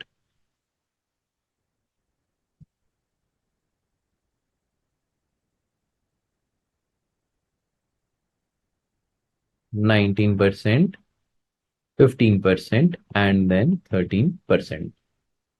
I hope students RADR calculation and concept is clear. We are able to link it to the required concept. Then next part I'm skipping. Which project is the best? That can be calculated using the present value. This is just a normal calculation. Cash outflow is given, inflows are given, and the rate, the discounting rate we have already calculated. Okay, students. Yes, Tanisha, you're right. 19, 15, and 13. Perfect. So I'm moving to the next question. Question number 21. A firm has an investment proposal requiring an outlay of 80,000. The investment proposal is expected to have 2 years economic life with no salvage value. In year one, there is a 40% probability that cash inflow after tax will be 50,000 and 60% probability that it will be 60,000. Okay. So this has a 40% probability and this has a 60% probability. The probability assigned to cash flows after tax for the year two is as follows. So year two is independent of year one, students. Can you see this? Yes, it is independent because year one, if something comes, then year two have its own different probability itself.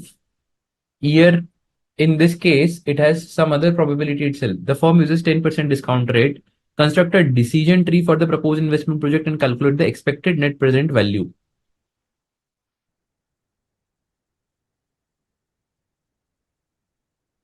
Yes, Manja, systematic risk beta will go there. So 21 question. First of all, we have to construct the decision tree, students. Very easy and very simple. Decision tree, we discussed two things. One is decision node, one is chance node, and third one is the outcome, right? So all of there, what are the different possibilities only we have to plot. Cash outflow, 80,000. Once you do that, first year, there are only two probabilities. What are they? You might get 50,000 or you might get 60,000. What is the probability? 0.40. What is the probability? 0.60. From this 50,000, there are three possibilities.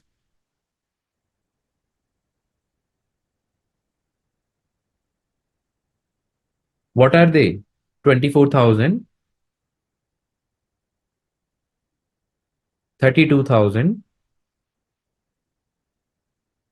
and 44,000. Here, 40,000, 50,000, and 60,000.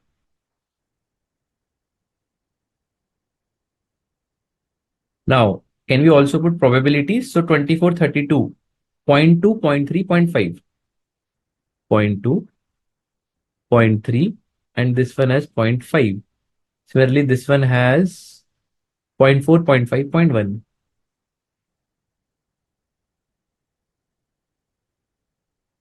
So students, this is a question on independent probability distribution.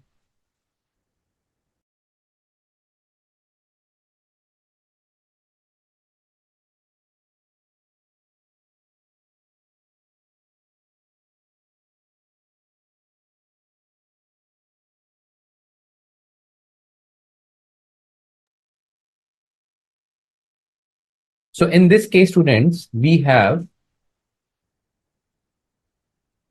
how many possibilities?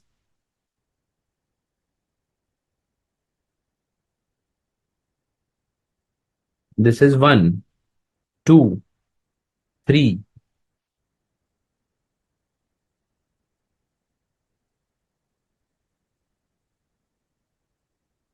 4, 5, and 6.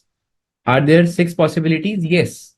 Because first year there are 2 possibilities, then both the possibilities have 3 more possibilities, right? So in totality 6. Can you tell me what is the probability? 1 into 2, correct. Year 1 into year 2, that's what we have studied. If the cash flows are independently related, so here 0.4, 0.2, which is 0.08. Second year, 0.4 into 0.3. So this is 0.12. Like that, 0.20, 0.24, 0.30, and lastly 0.06. In totality, it has to be 1. Just total it, it should be 1.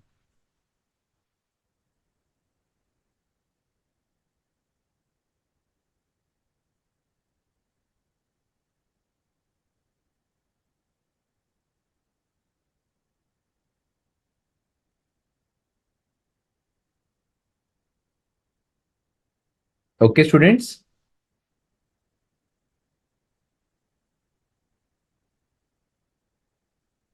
Shruti and Devanshi, yes, you can keep it in the way you are saying. Okay, my point is I'm trying to explain something else over here, which is the independent cash flow. Okay, students? Then next part comes as NPV.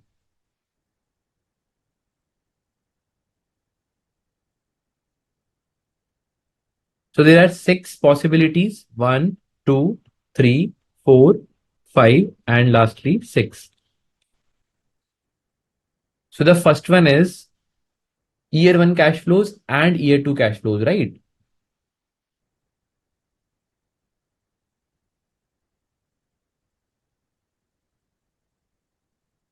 So what are the possibilities in year 1? First node 50,000, 40% probability, which is how much? Sorry, we are trying to calculate the present value, right? So 50,000 into present value factor of 10%, year 1 is 0.909, which is how much? 45,450. It will remain same for the first 3 paths, correct? First year present value of cash flow is this much. Then second year second possibility was 60,000, and again 0.909. This becomes how much? 54,540, 54,540, and 54,540. Now what about year 2? Year 2, absolute cash flow, how much we have? 24,000 into 0.826.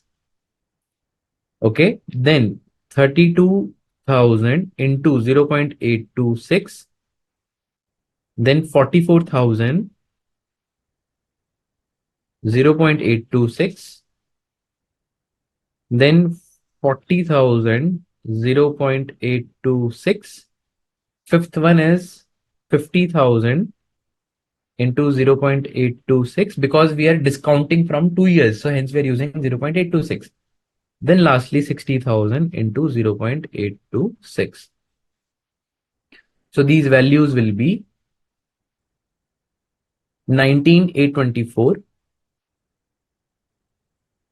26,432, 36,344, 33,040, 41,300, and lastly 49,560.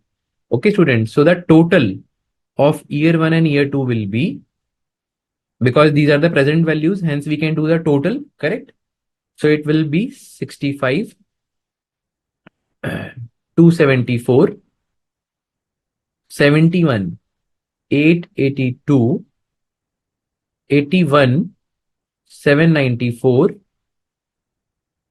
87, 580, 95, 840, and 104, 100. So this is the present value of cash inflow. What is the cash outflow? It is 80,000 across all the options. Okay, I'm not writing. Then can we calculate the NPV in the last column? Yes, we can calculate NPV. 65 minus 80,000, 71 minus 80,000, like that. So respective NPVs we can calculate, correct? So I'm just writing down the NPVs. So first one is minus 14,726. Next one is minus 8,118, 1,794, 7,580, 15,840, and 24,100. Okay, students, there is no need for a total because it is already the respective pathwise NPV. Now, calculation of expected NPV. Again, we will put different paths. Write down the NPVs: 14,726, 8,118, 1,794, 7,580, 15,840, and lastly 24,100. Write down their probabilities, joint probabilities that we have calculated above, correct? 0.08, 0.12, 0.20, 0.24, 0.30, and 0.06. So the expected NPV, just multiply these two columns and the total comes out as 6223.76. This is the ENPV.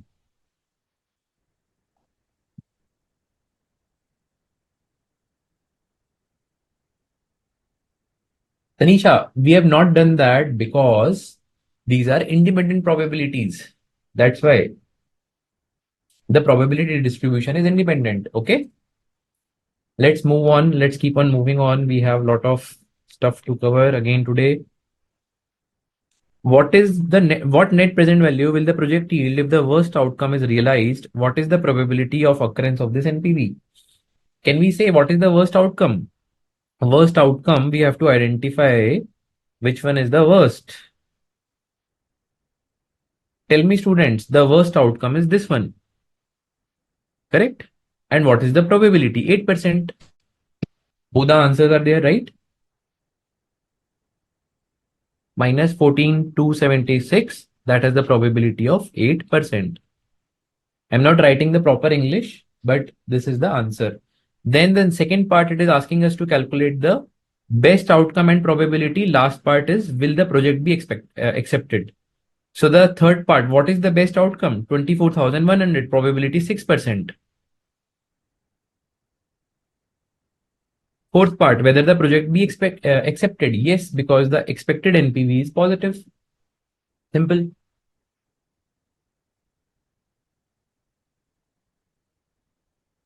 Yes.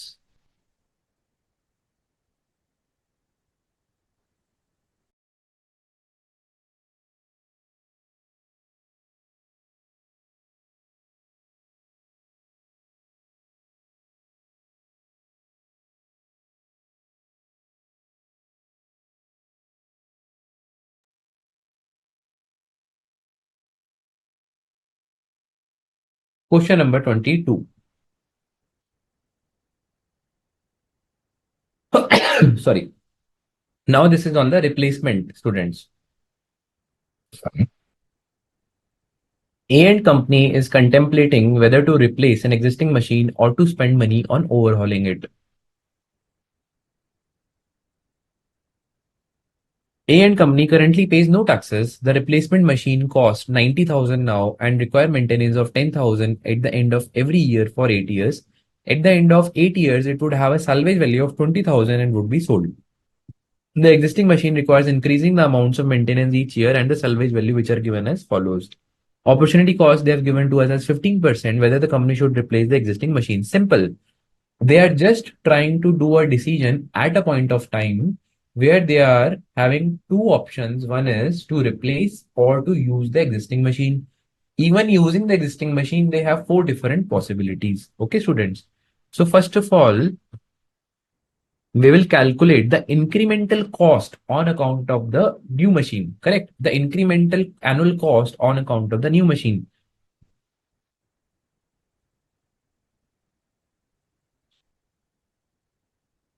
of new machine.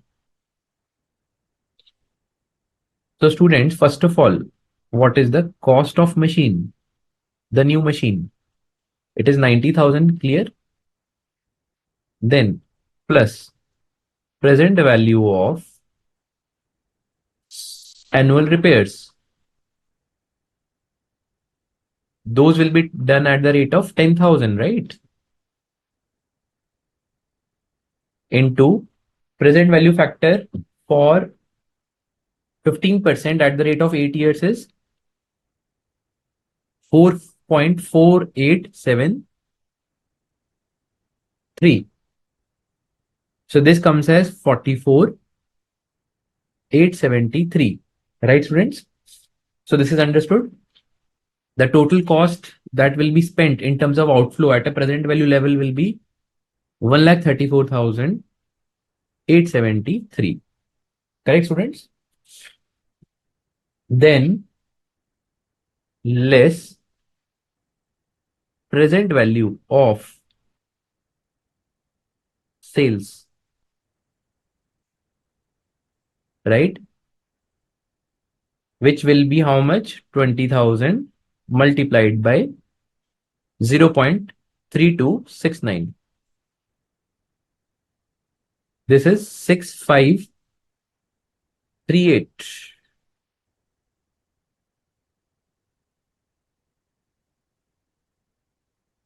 This will be reduced because this much it will go and reduce your amount 1,20,335.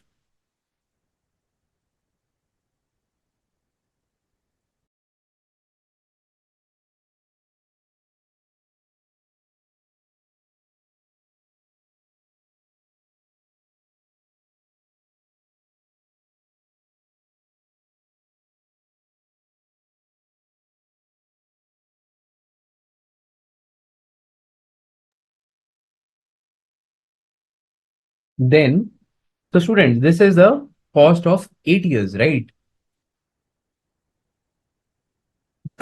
Sorry. So if you want to calculate the EAC of this 8 years cost into annual cost, sorry, EAC at the rate 8 years will be,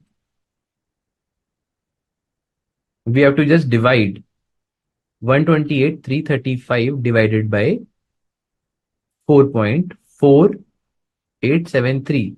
So students, why we are doing is we have to arrive at the yearly equivalent amount so that can be used in the comparison with the existing machine. So 28,600 is the yearly equivalent amount that will be on account of the upgrade to new machine. Okay. Now we can come to our statement showing calculation of replacement. Okay. So in this, we will take the different scenarios, replace immediately. So if we replace immediately, we will put years here. We will put cash flows here. We will put present value factor at the rate of 15% here. And finally, the present value. So year zero, you are going to replace, correct? So you are going to have 28,600 as the first cash flow, as the first cash outflow, and 40,000 as the cash inflow because the salvage value on year zero is 40,000. 1 and 1, 28,600 negative and 40,000 positive. So the total is 11,400.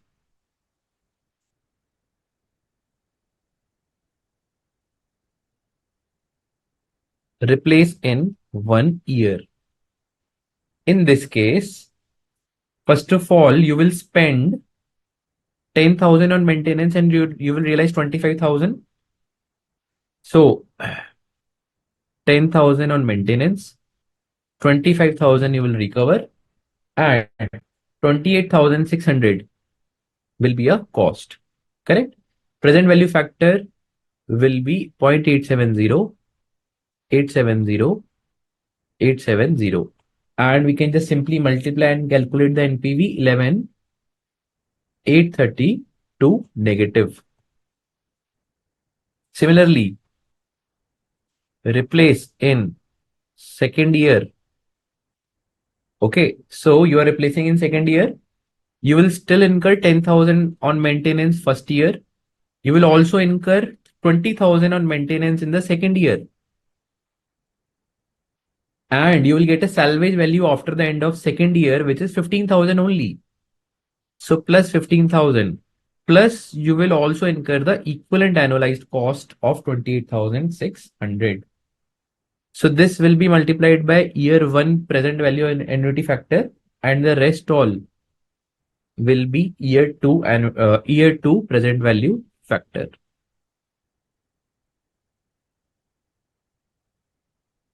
So this will be 34,102.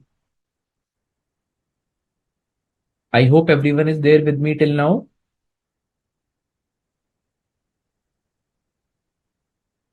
Third option, replace in third year. So first of all, 10,000 maintenance, 20,000 maintenance, and lastly 30,000 maintenance.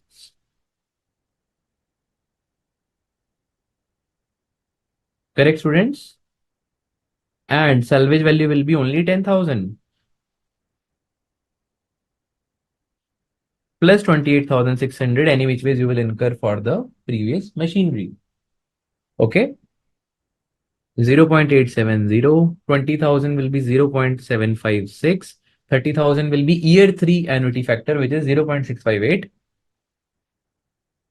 0.658 and 0.658. The total here comes out as 55,799.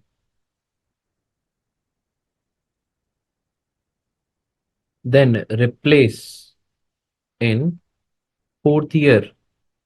This is the last option, correct? So you will again end up having what? 10,000, then 20,000 of maintenance, then 30,000 of maintenance, right?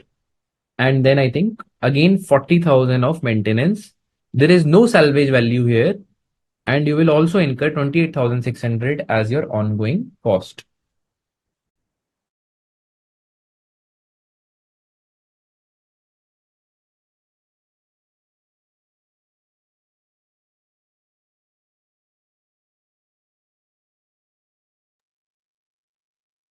Yes, students. So for first year, it will be 0.870. Next year, it will be 0.756. Third year will be 0.658, 0.572. Fourth year, 0.572. So the total amount is 82,799. Negative. This is also negative.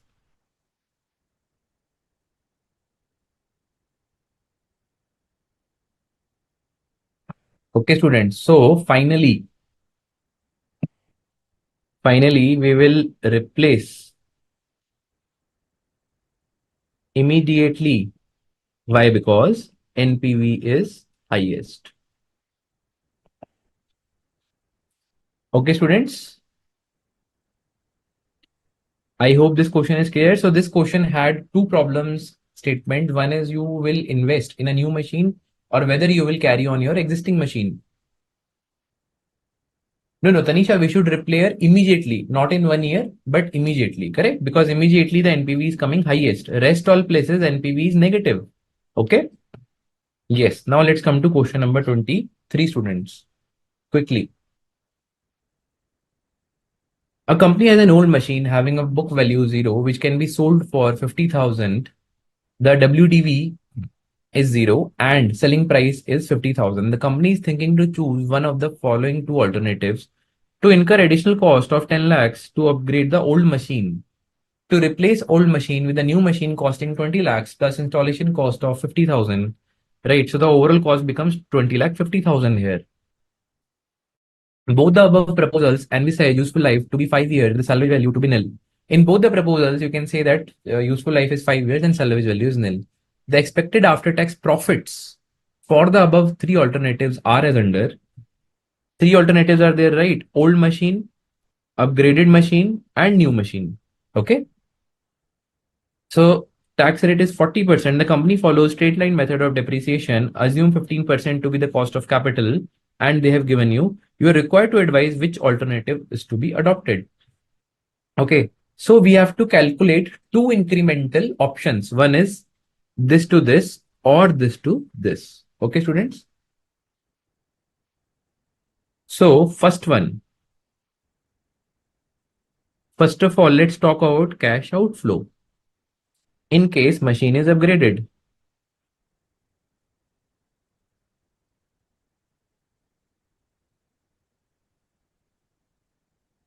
In that case, how much you will incur?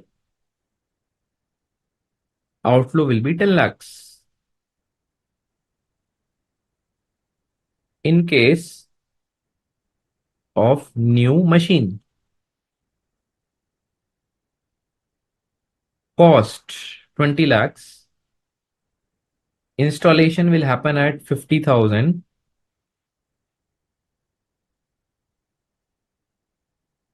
So the total cost is 20 lakh 50,000.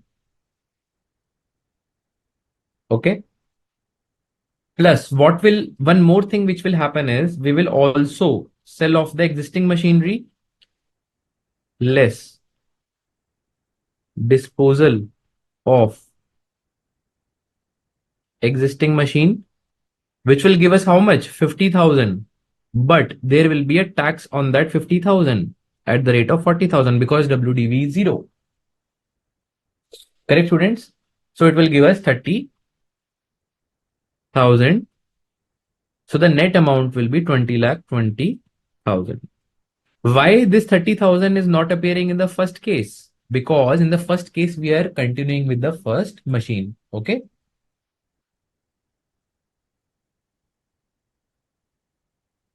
Self replacement immediately without using 1 year. What is the fun of buying the machine in question 22? No, Guram. We are saying that the existing machine can be replaced with a new machine. Okay, Guram. In the previous question, replace immediately means that new machine you will purchase immediately. Okay. It's not that new machine you will purchase now and then again you will replace the new machine immediately. It's not that. They are saying that existing machine is there. When to replace it, you can replace it immediately. That is the question. Okay. Then, then we can also calculate the depreciation.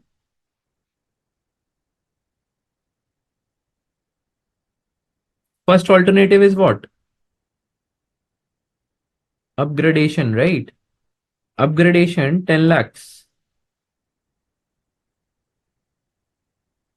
divided by 5. This gives us 2 lakhs. Second, new machine. How much will be 20 lakh 50,000 divided by 5, which will be 4 lakh 10,000. Correct. So the old machine, there is no depreciation on this because the WDV was already 0. Okay, students. Then second part, we will calculate the cash inflows after tax in both the cases, right? So the first case we are taking for upgradation. Okay, students. So upgradation, what we will do? Year 1, 2, 3, 4, and 5. Okay. What is the old machine cash flows we are getting? Old machine cash flows we are getting at 5 lakh, 5 lakh 40,000, 5 lakh 80,000, 6 lakhs 20,000, and 6 lakh 60,000. These are the old machines cash flow after tax, profit after tax, sorry. Now for the upgraded machine, what all things you will get? First, your earnings after tax is how much? 5 lakh 50,000, 5 lakh 90,000, 6 lakhs 10,000, 6 lakh 50,000, and lastly 7 lakhs.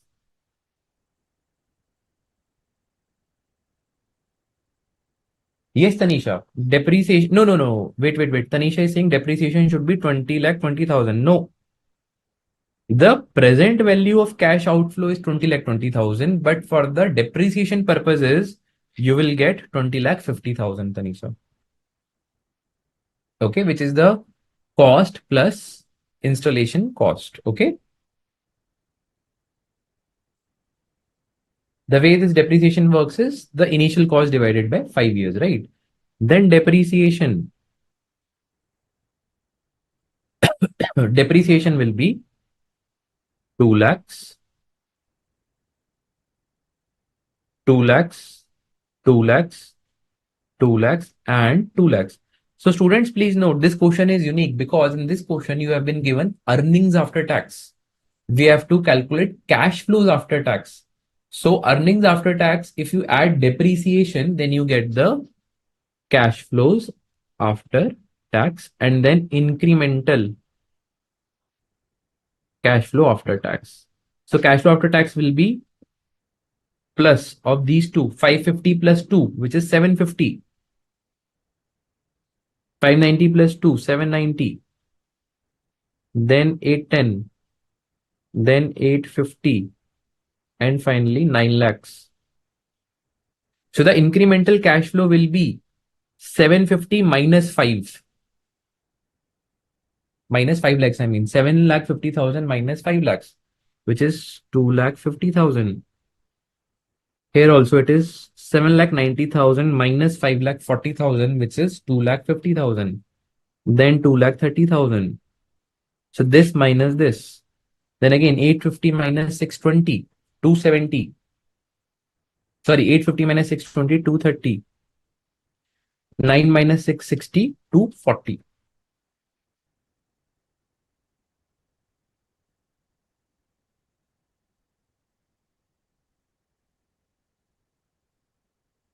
Okay, students. So in this option, you've got the incremental cash flows. Similarly, for New machine now we have to calculate.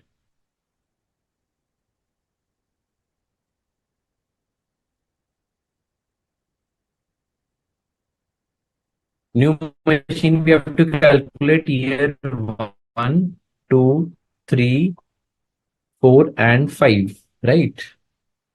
What are the earnings after tax? Earnings after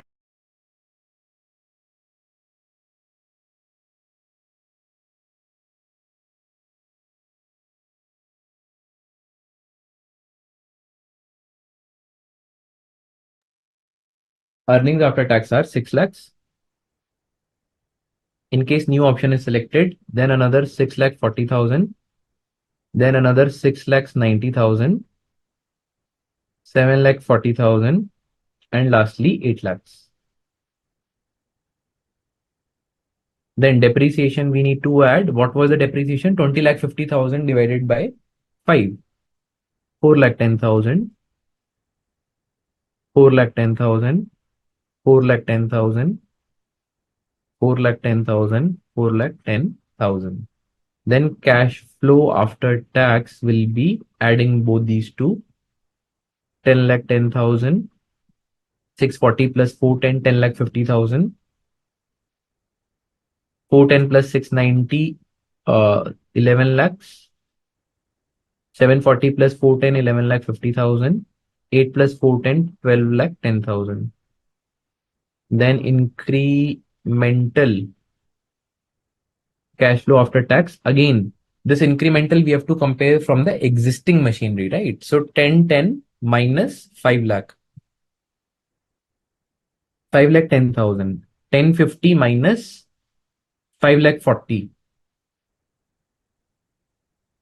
Again 5 lakh 10,000. Then 5 lakh 20,000. 5 lakh 30,000. And finally 5 lakh 50,000. Right?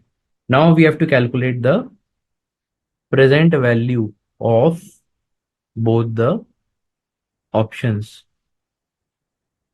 or rather I can say net present value of both the options, right? So we have upgraded machine at one hand and new machine on the other hand, right? Years 1, 2, 3, 4, and 5 again, right? What is the incremental cash flow after tax? What is the present value factor? And what is the total? Similarly, incremental CFAT, cash flow after tax, present value factor, and total. Present value factor will be at what percentage? Whatever is the cost of capital in the question. That is around, I think, 15%, right? So I'm just not putting the numbers. I'm just putting the totals here, right? Incremental cash flows we have calculated in both the options, right? Upgraded machine and this one. So this one comes out as 8,08,680, and the new machine total comes out as 17 lakh 47,930 less present value of cash outflow. In this case, it is 10 lakhs. And in this case, it is 20 lakh 20,000. Correct? So the net amount is minus 1 lakh 91,320. Here it is minus 2 lakh 72,070.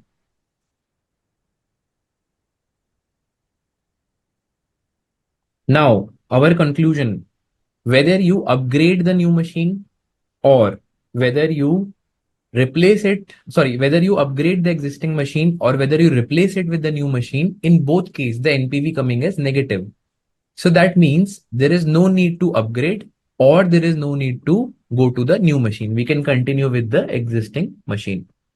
The company can continue with the existing machine. So there is one question from Tanisha. She is saying that why did we added entire 2 lakh to the EAT and why not only the depreciate, why not only the tax amount? So Tanisha, please note, this is the catch in this question because in this question we have been given the profits after tax. Okay. So we can safely assume that whatever is the new depreciation on that tax already is adjusted in these numbers, and hence to arrive at cash flow after tax, we are just simply taking earnings after tax and adding the entire depreciation into it because depreciation is a non-cash item. Okay. I hope Tanisha that part is clear. So with this question is over, I think. Let's see once whatever are the requirements we have solved for it.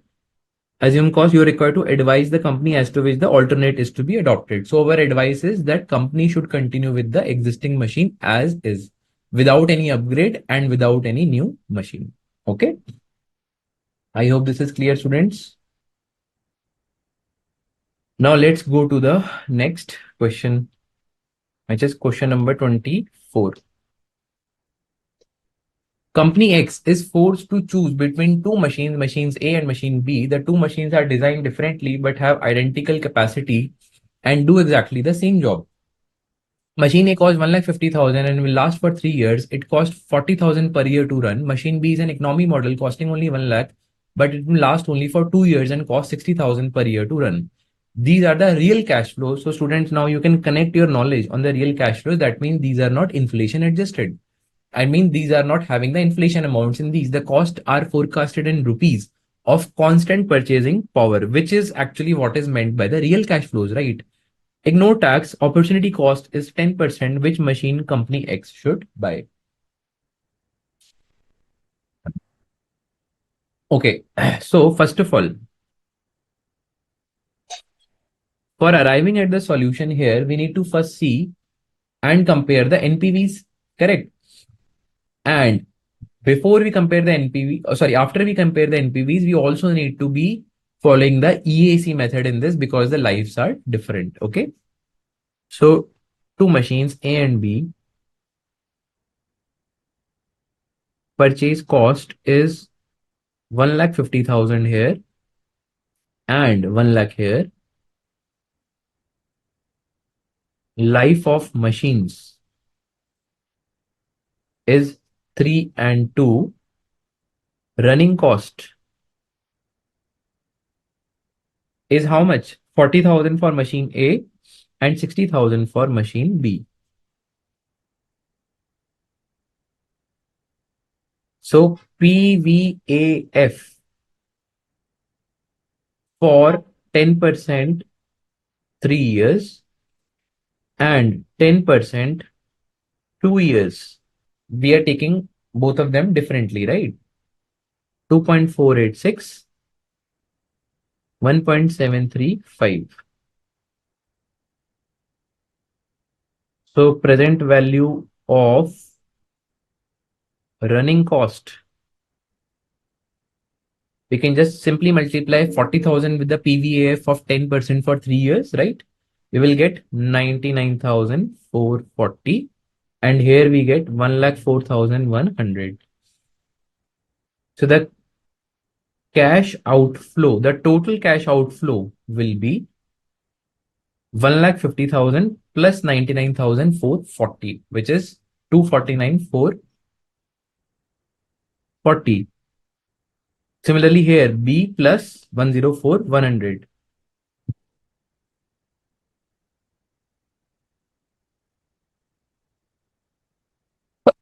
Sorry. So we get a cash outflow, the total cash outflow. Now, in this case, there is no cash inflow given, hence we cannot arrive at NPV, correct? But we can compare the cost in such a manner that whichever cost is lower, we can adopt that. However, this cost is for 3 years and this cost is for 2 years. So we have to calculate the EAC, which will be 249,440 divided by 2.486. This comes as 249,440 divided by 2.486, which is 100,338. Similarly, here it will be 204,100 divided by 1.735, which is coming around 117,637.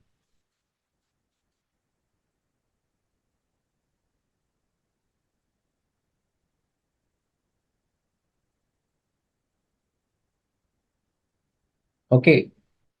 So Hardan Das is asking about the incremental cash flow. We will take up that after this.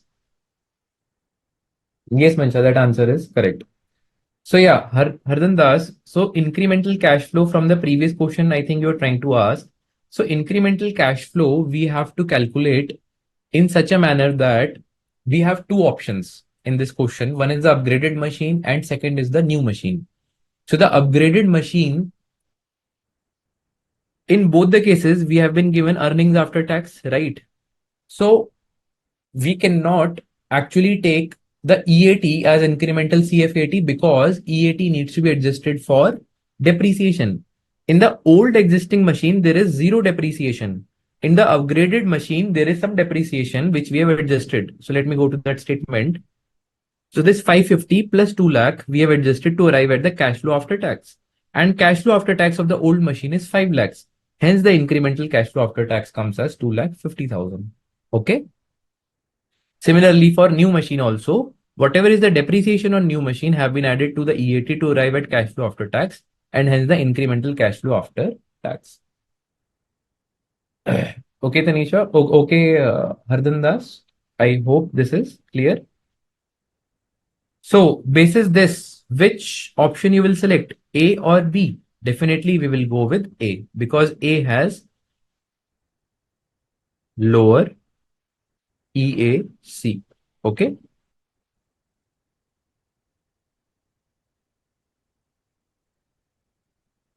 Perfect. Now we are left with the last question.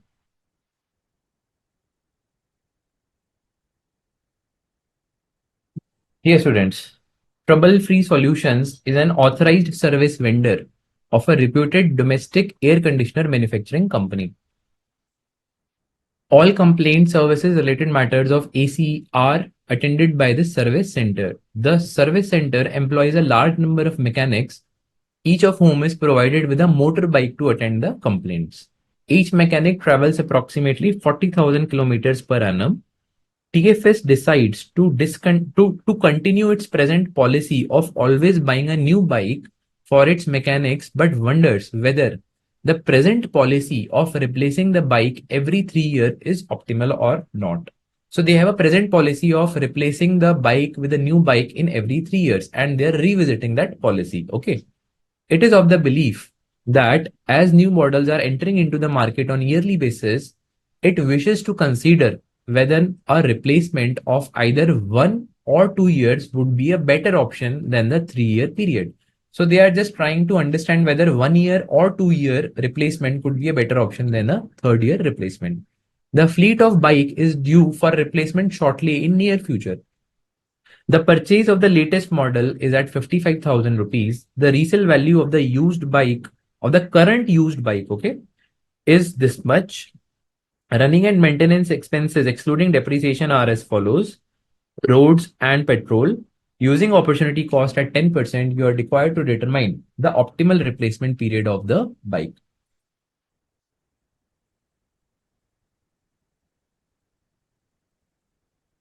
Okay. Now again, students, this is a policy question. And since it is a policy question, there are different time periods involved. We have no other option but to go to the EAC to compare the cost. So we will put three different scenarios, 1 year, 2 year, and 3 year, and then calculate their EAC. So yes, students, solution.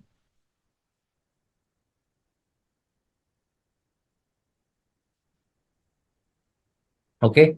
So years.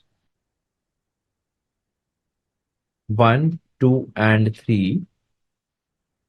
First, let's take the, road taxes, the yearly components, then petrol. We will take the total, then present value factor at the rate of 10%. Correct. So these costs are bound to happen. 3,000 for the first year, 30,000 for the petrol, in totality 33,000. 3,000 road taxes for the second year, 35,000 as petrol, and hence 38,000 being total. Then lastly 3,000 and 43,000. 43 plus 3 is 46,000. Present value factor at the rate of 10% will be 0.909, 0.826, and 0.751. So can we arrive at the present value? Yes. 33,000 into 0.909, 29,997. 38,000 into 0.826, 31,388. 46,000 into 0.751, which will be 34,546. So students, please note that these are the standalone present values of the different years well we take. Now for assessing our decision, we need to know that what is the cumulative cost at the end of first year, second year, and third year. So one column we will have to put as cumulative present value. First year cumulative will be same. Second year cumulative will be 31,388 plus 29,997. Okay, which is 61,385. Third year will be 61,385 plus 34,546. So it simply means if I continue till third year, okay, so in totality, I will incur a cost of 61,385 plus 34,546, which is 95,931. Then present value of resale price. This also comes into play. So 35,000 in case I replace in the first year, 21,000 and 9,000, but these are the respective values. We have to convert into the present value. So 35,909, 21,826, 9,000, 0.751. Okay. So the present value of the resale price will be 31,815, 17,346, 6,759.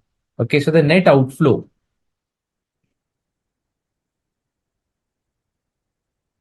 So we will have to take cumulative present value plus minus the present value of resale price, because one is expense and one is income.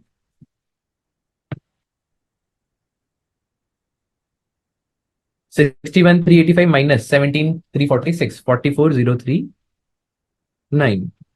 95,931 minus 6,759, 89,172. So students, please note that this net outflow is, let's say we decide to continue for 3 years, then we will have a present value of 89,172 as a net outflow, because we have added 3 years petrol and road taxes and reduced it from the third year realization that we will get, all at present value. Now statement showing EAC for different options under comparison.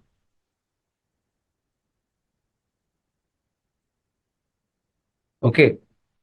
Options were replace in 1 year, 2 year, and 3 year. Correct?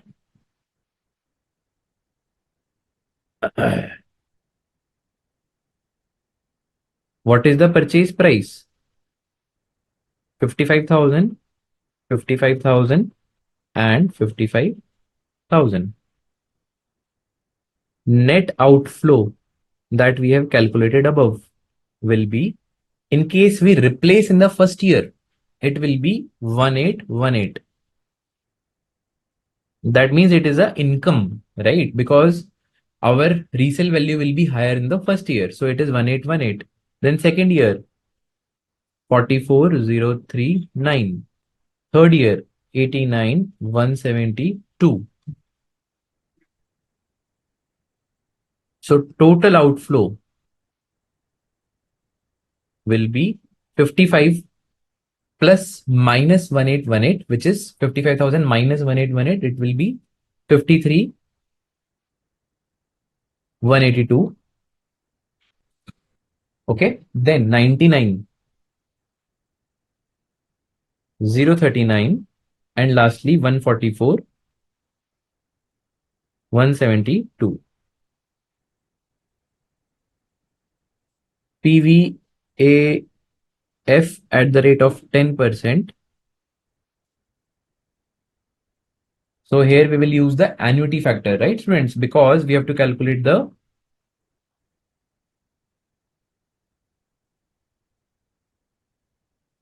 EAC, correct? 0.909, 1.735, and lastly 2.486. So the EAC will be total outflow divided by PVAF. First 58,506, 57,083, 57,993. What is required from the question? The question is asking us to determine the optimal replacement period of the bike. So the optimal replacement period of the bike is 2 years because it is minimum EAC at 57,083.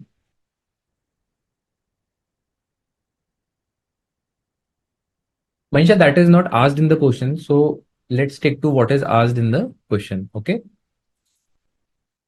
There is no requirement for up to 1 year. Okay. So this is what it is. I think we have covered roughly all the questions, not roughly, but fairly. Okay. So I'll just spend 5 more minutes on just revising the entire flow and then we will conclude. Okay, students. Meanwhile, if there is any query which is unanswered, I request please, to put it again so that we can take it up for the same. So students, advanced capital budgeting is actually the advanced version of the capital budgeting that you have studied in your inter. So this involved certain complex issues, for example, inflation, in which we said that the nominal and real has to be understood. Nominal is something that includes inflation and real is something that excludes inflation, whether we talk about interest rate or whether we talk about cash flows. And we also said that there are two ways to calculate inflation. One school of thought is nominal interest rate is reduced. Real interest rate is reduced from nominal. And second is we take a division here. Correct? Mostly used and the appropriately used is the division method. Then we understood that how inflation plays a role in determining the estimation of the cash flows. And we also quoted that if the cash flow is real, then accordingly the interest rate also has to be real. Then we further went on to discuss about the changes in technology. We understood with this example that how changes in technology can help the capital budgeting related decisions as well as the government policies. Government policies, we discussed two things, fiscal policy and monetary policy, which we discussed in detail, and the same can be taken up from the study material to understand and retrieve on the theoretical part. Then we also studied, then the next part we studied in the risk, how to deal with the risk in the entire capital budgeting. So that discussion we started from the certain risk and uncertain definitions. Certain, we said that certain thing which is 100% bound to happen. Risk is something we said that which have possible scenarios with probabilities attached to it. And uncertain something which is we cannot even estimate, in which we said that, for example, we are going with a new product launch. In that case, the cash flows will be uncertain. Then we studied that if we want to achieve the risk and the expected value, we said that standard deviation and mean are used from the statistical standpoint. And then we introduced the techniques to evaluate the risk. The first was probability, where we said that probability is used in calculating the mean and standard deviation. Today, in our questions, we advanced that discussion in terms of the independent and the dependent uh, probabilities for the different multiple period questions. Then second, we went on for the variance and standard deviation discussion, where we said that variance and standard deviation is a measurement of risk, and the topic of coefficient of variance, which is linked to this topic. Then next, we discussed about the risk adjusted discount rate. Risk adjusted discount rate, we said that if higher the risk of the project, higher should be the discount rate.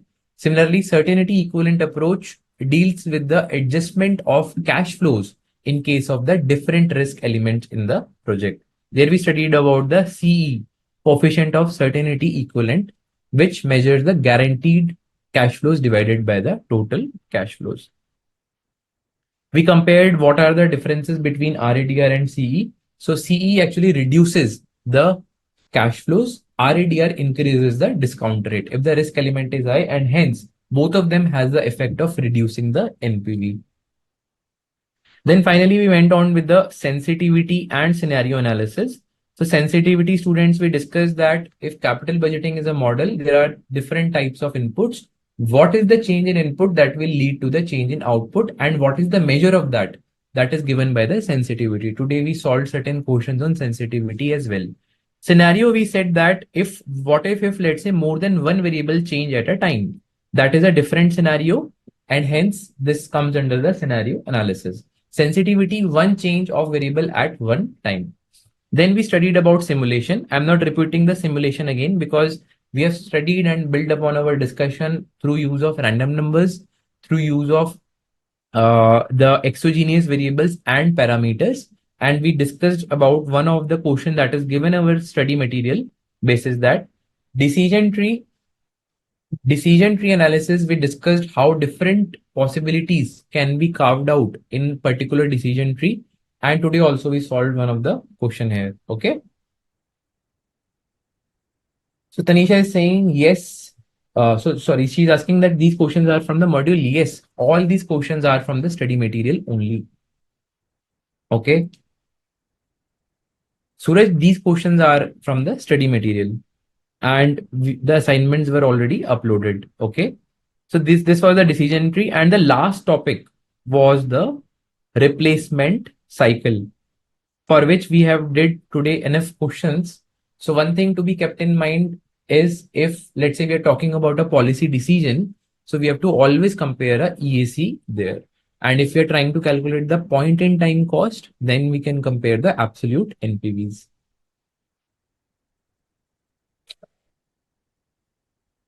Yes, Mansha, price after recognizing inflation is the nominal rate, nominal price. So we cannot comment whether real rate or nominal rate is useful. That depends. Both of them have different objectives. Both of them have different uses. Okay. Yes. So I think that's all, students, from my end. I request C. Ashish sir to conclude the session and provide us the concluding evidence. Thank you, Thank you. Devas. Thank you, I sir. think you have gone through with the topic of advanced capital budgeting decision. So now topic is over now. Yes, sir. Yes, sir. Yeah, okay. Okay, student. Well, this topic is basically newly introduced in the new scheme, because earlier this topic was in intermediate level. So now this topic has been introduced here. So of course, Divas sir has explained in a very elaborative manner. I will say elaborative and very in a good manner. And one student is saying, sir, she is feeling like that it is a fast track classes. Student, is not that. Our classes are basically content oriented. We whatever with the contents important, very relevant contents that are only discussed in our class. So it is not a fast track class, it is a regular class, of course, but I'm very happy that you said you are catching it up. So I hope other students are also catching up the same. And as you know that we also want to, if you have any query, you can email to us. You can send your query to on a mobile app, or you can contact us. Of course, just they will share my number Yes, sir. 0120 0120. Yeah. 3045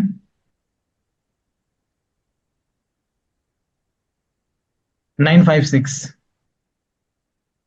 Our 0120 is basically STD code, and you can contact me over there. Now, student, I think Divas, you have done very wonderful thing. I think since portfolio management will be taken by you also, so I think you have done your completed half work because you have make understood student the standard aviation Yes, sir. and variance, etc. So Yes, I sir. think you will need less hard work there Yes, because sir. student, please note that here we were taking the in standard aviation we were considering the capital cash outflow etc or what is the npv etc. There in the portfolio management the method will be the same, only the values will be from the stock, value will be the stock return. Okay, everything will be same. So I think at that moment of time that they will not to require much of more time to explain you. Sure, sir. So with this we come to the end of this session, and student, we in the next class we shall start with a new topic, that is security analysis. Okay, so Devas, thanks a lot for sparing your precious time and Thank you. enlightening the student on the some this typical topic. And if student is saying, no, no, better, no, it's nothing like disrespectful. It is not you are student, you are our student. You have a full right to ask me your 100 queries. Student, I, from the bottom of my heart, I always say there is no query is a uh, disrespectful query or foolish query. You are free to ask me any queries. In a board of studies, I always welcome students. Please ask me any query, but provided the query should be you are based on your homework, because first you do your homework. If I have a query, please do ask her. Don't hesitate to ask her any query. Okay, students, have a you have thanks for your patience listening. See you in the next class. Thanks a lot. Thank you. Thank you, sir. Thanks a lot. Thank you. Okay, okay. See you.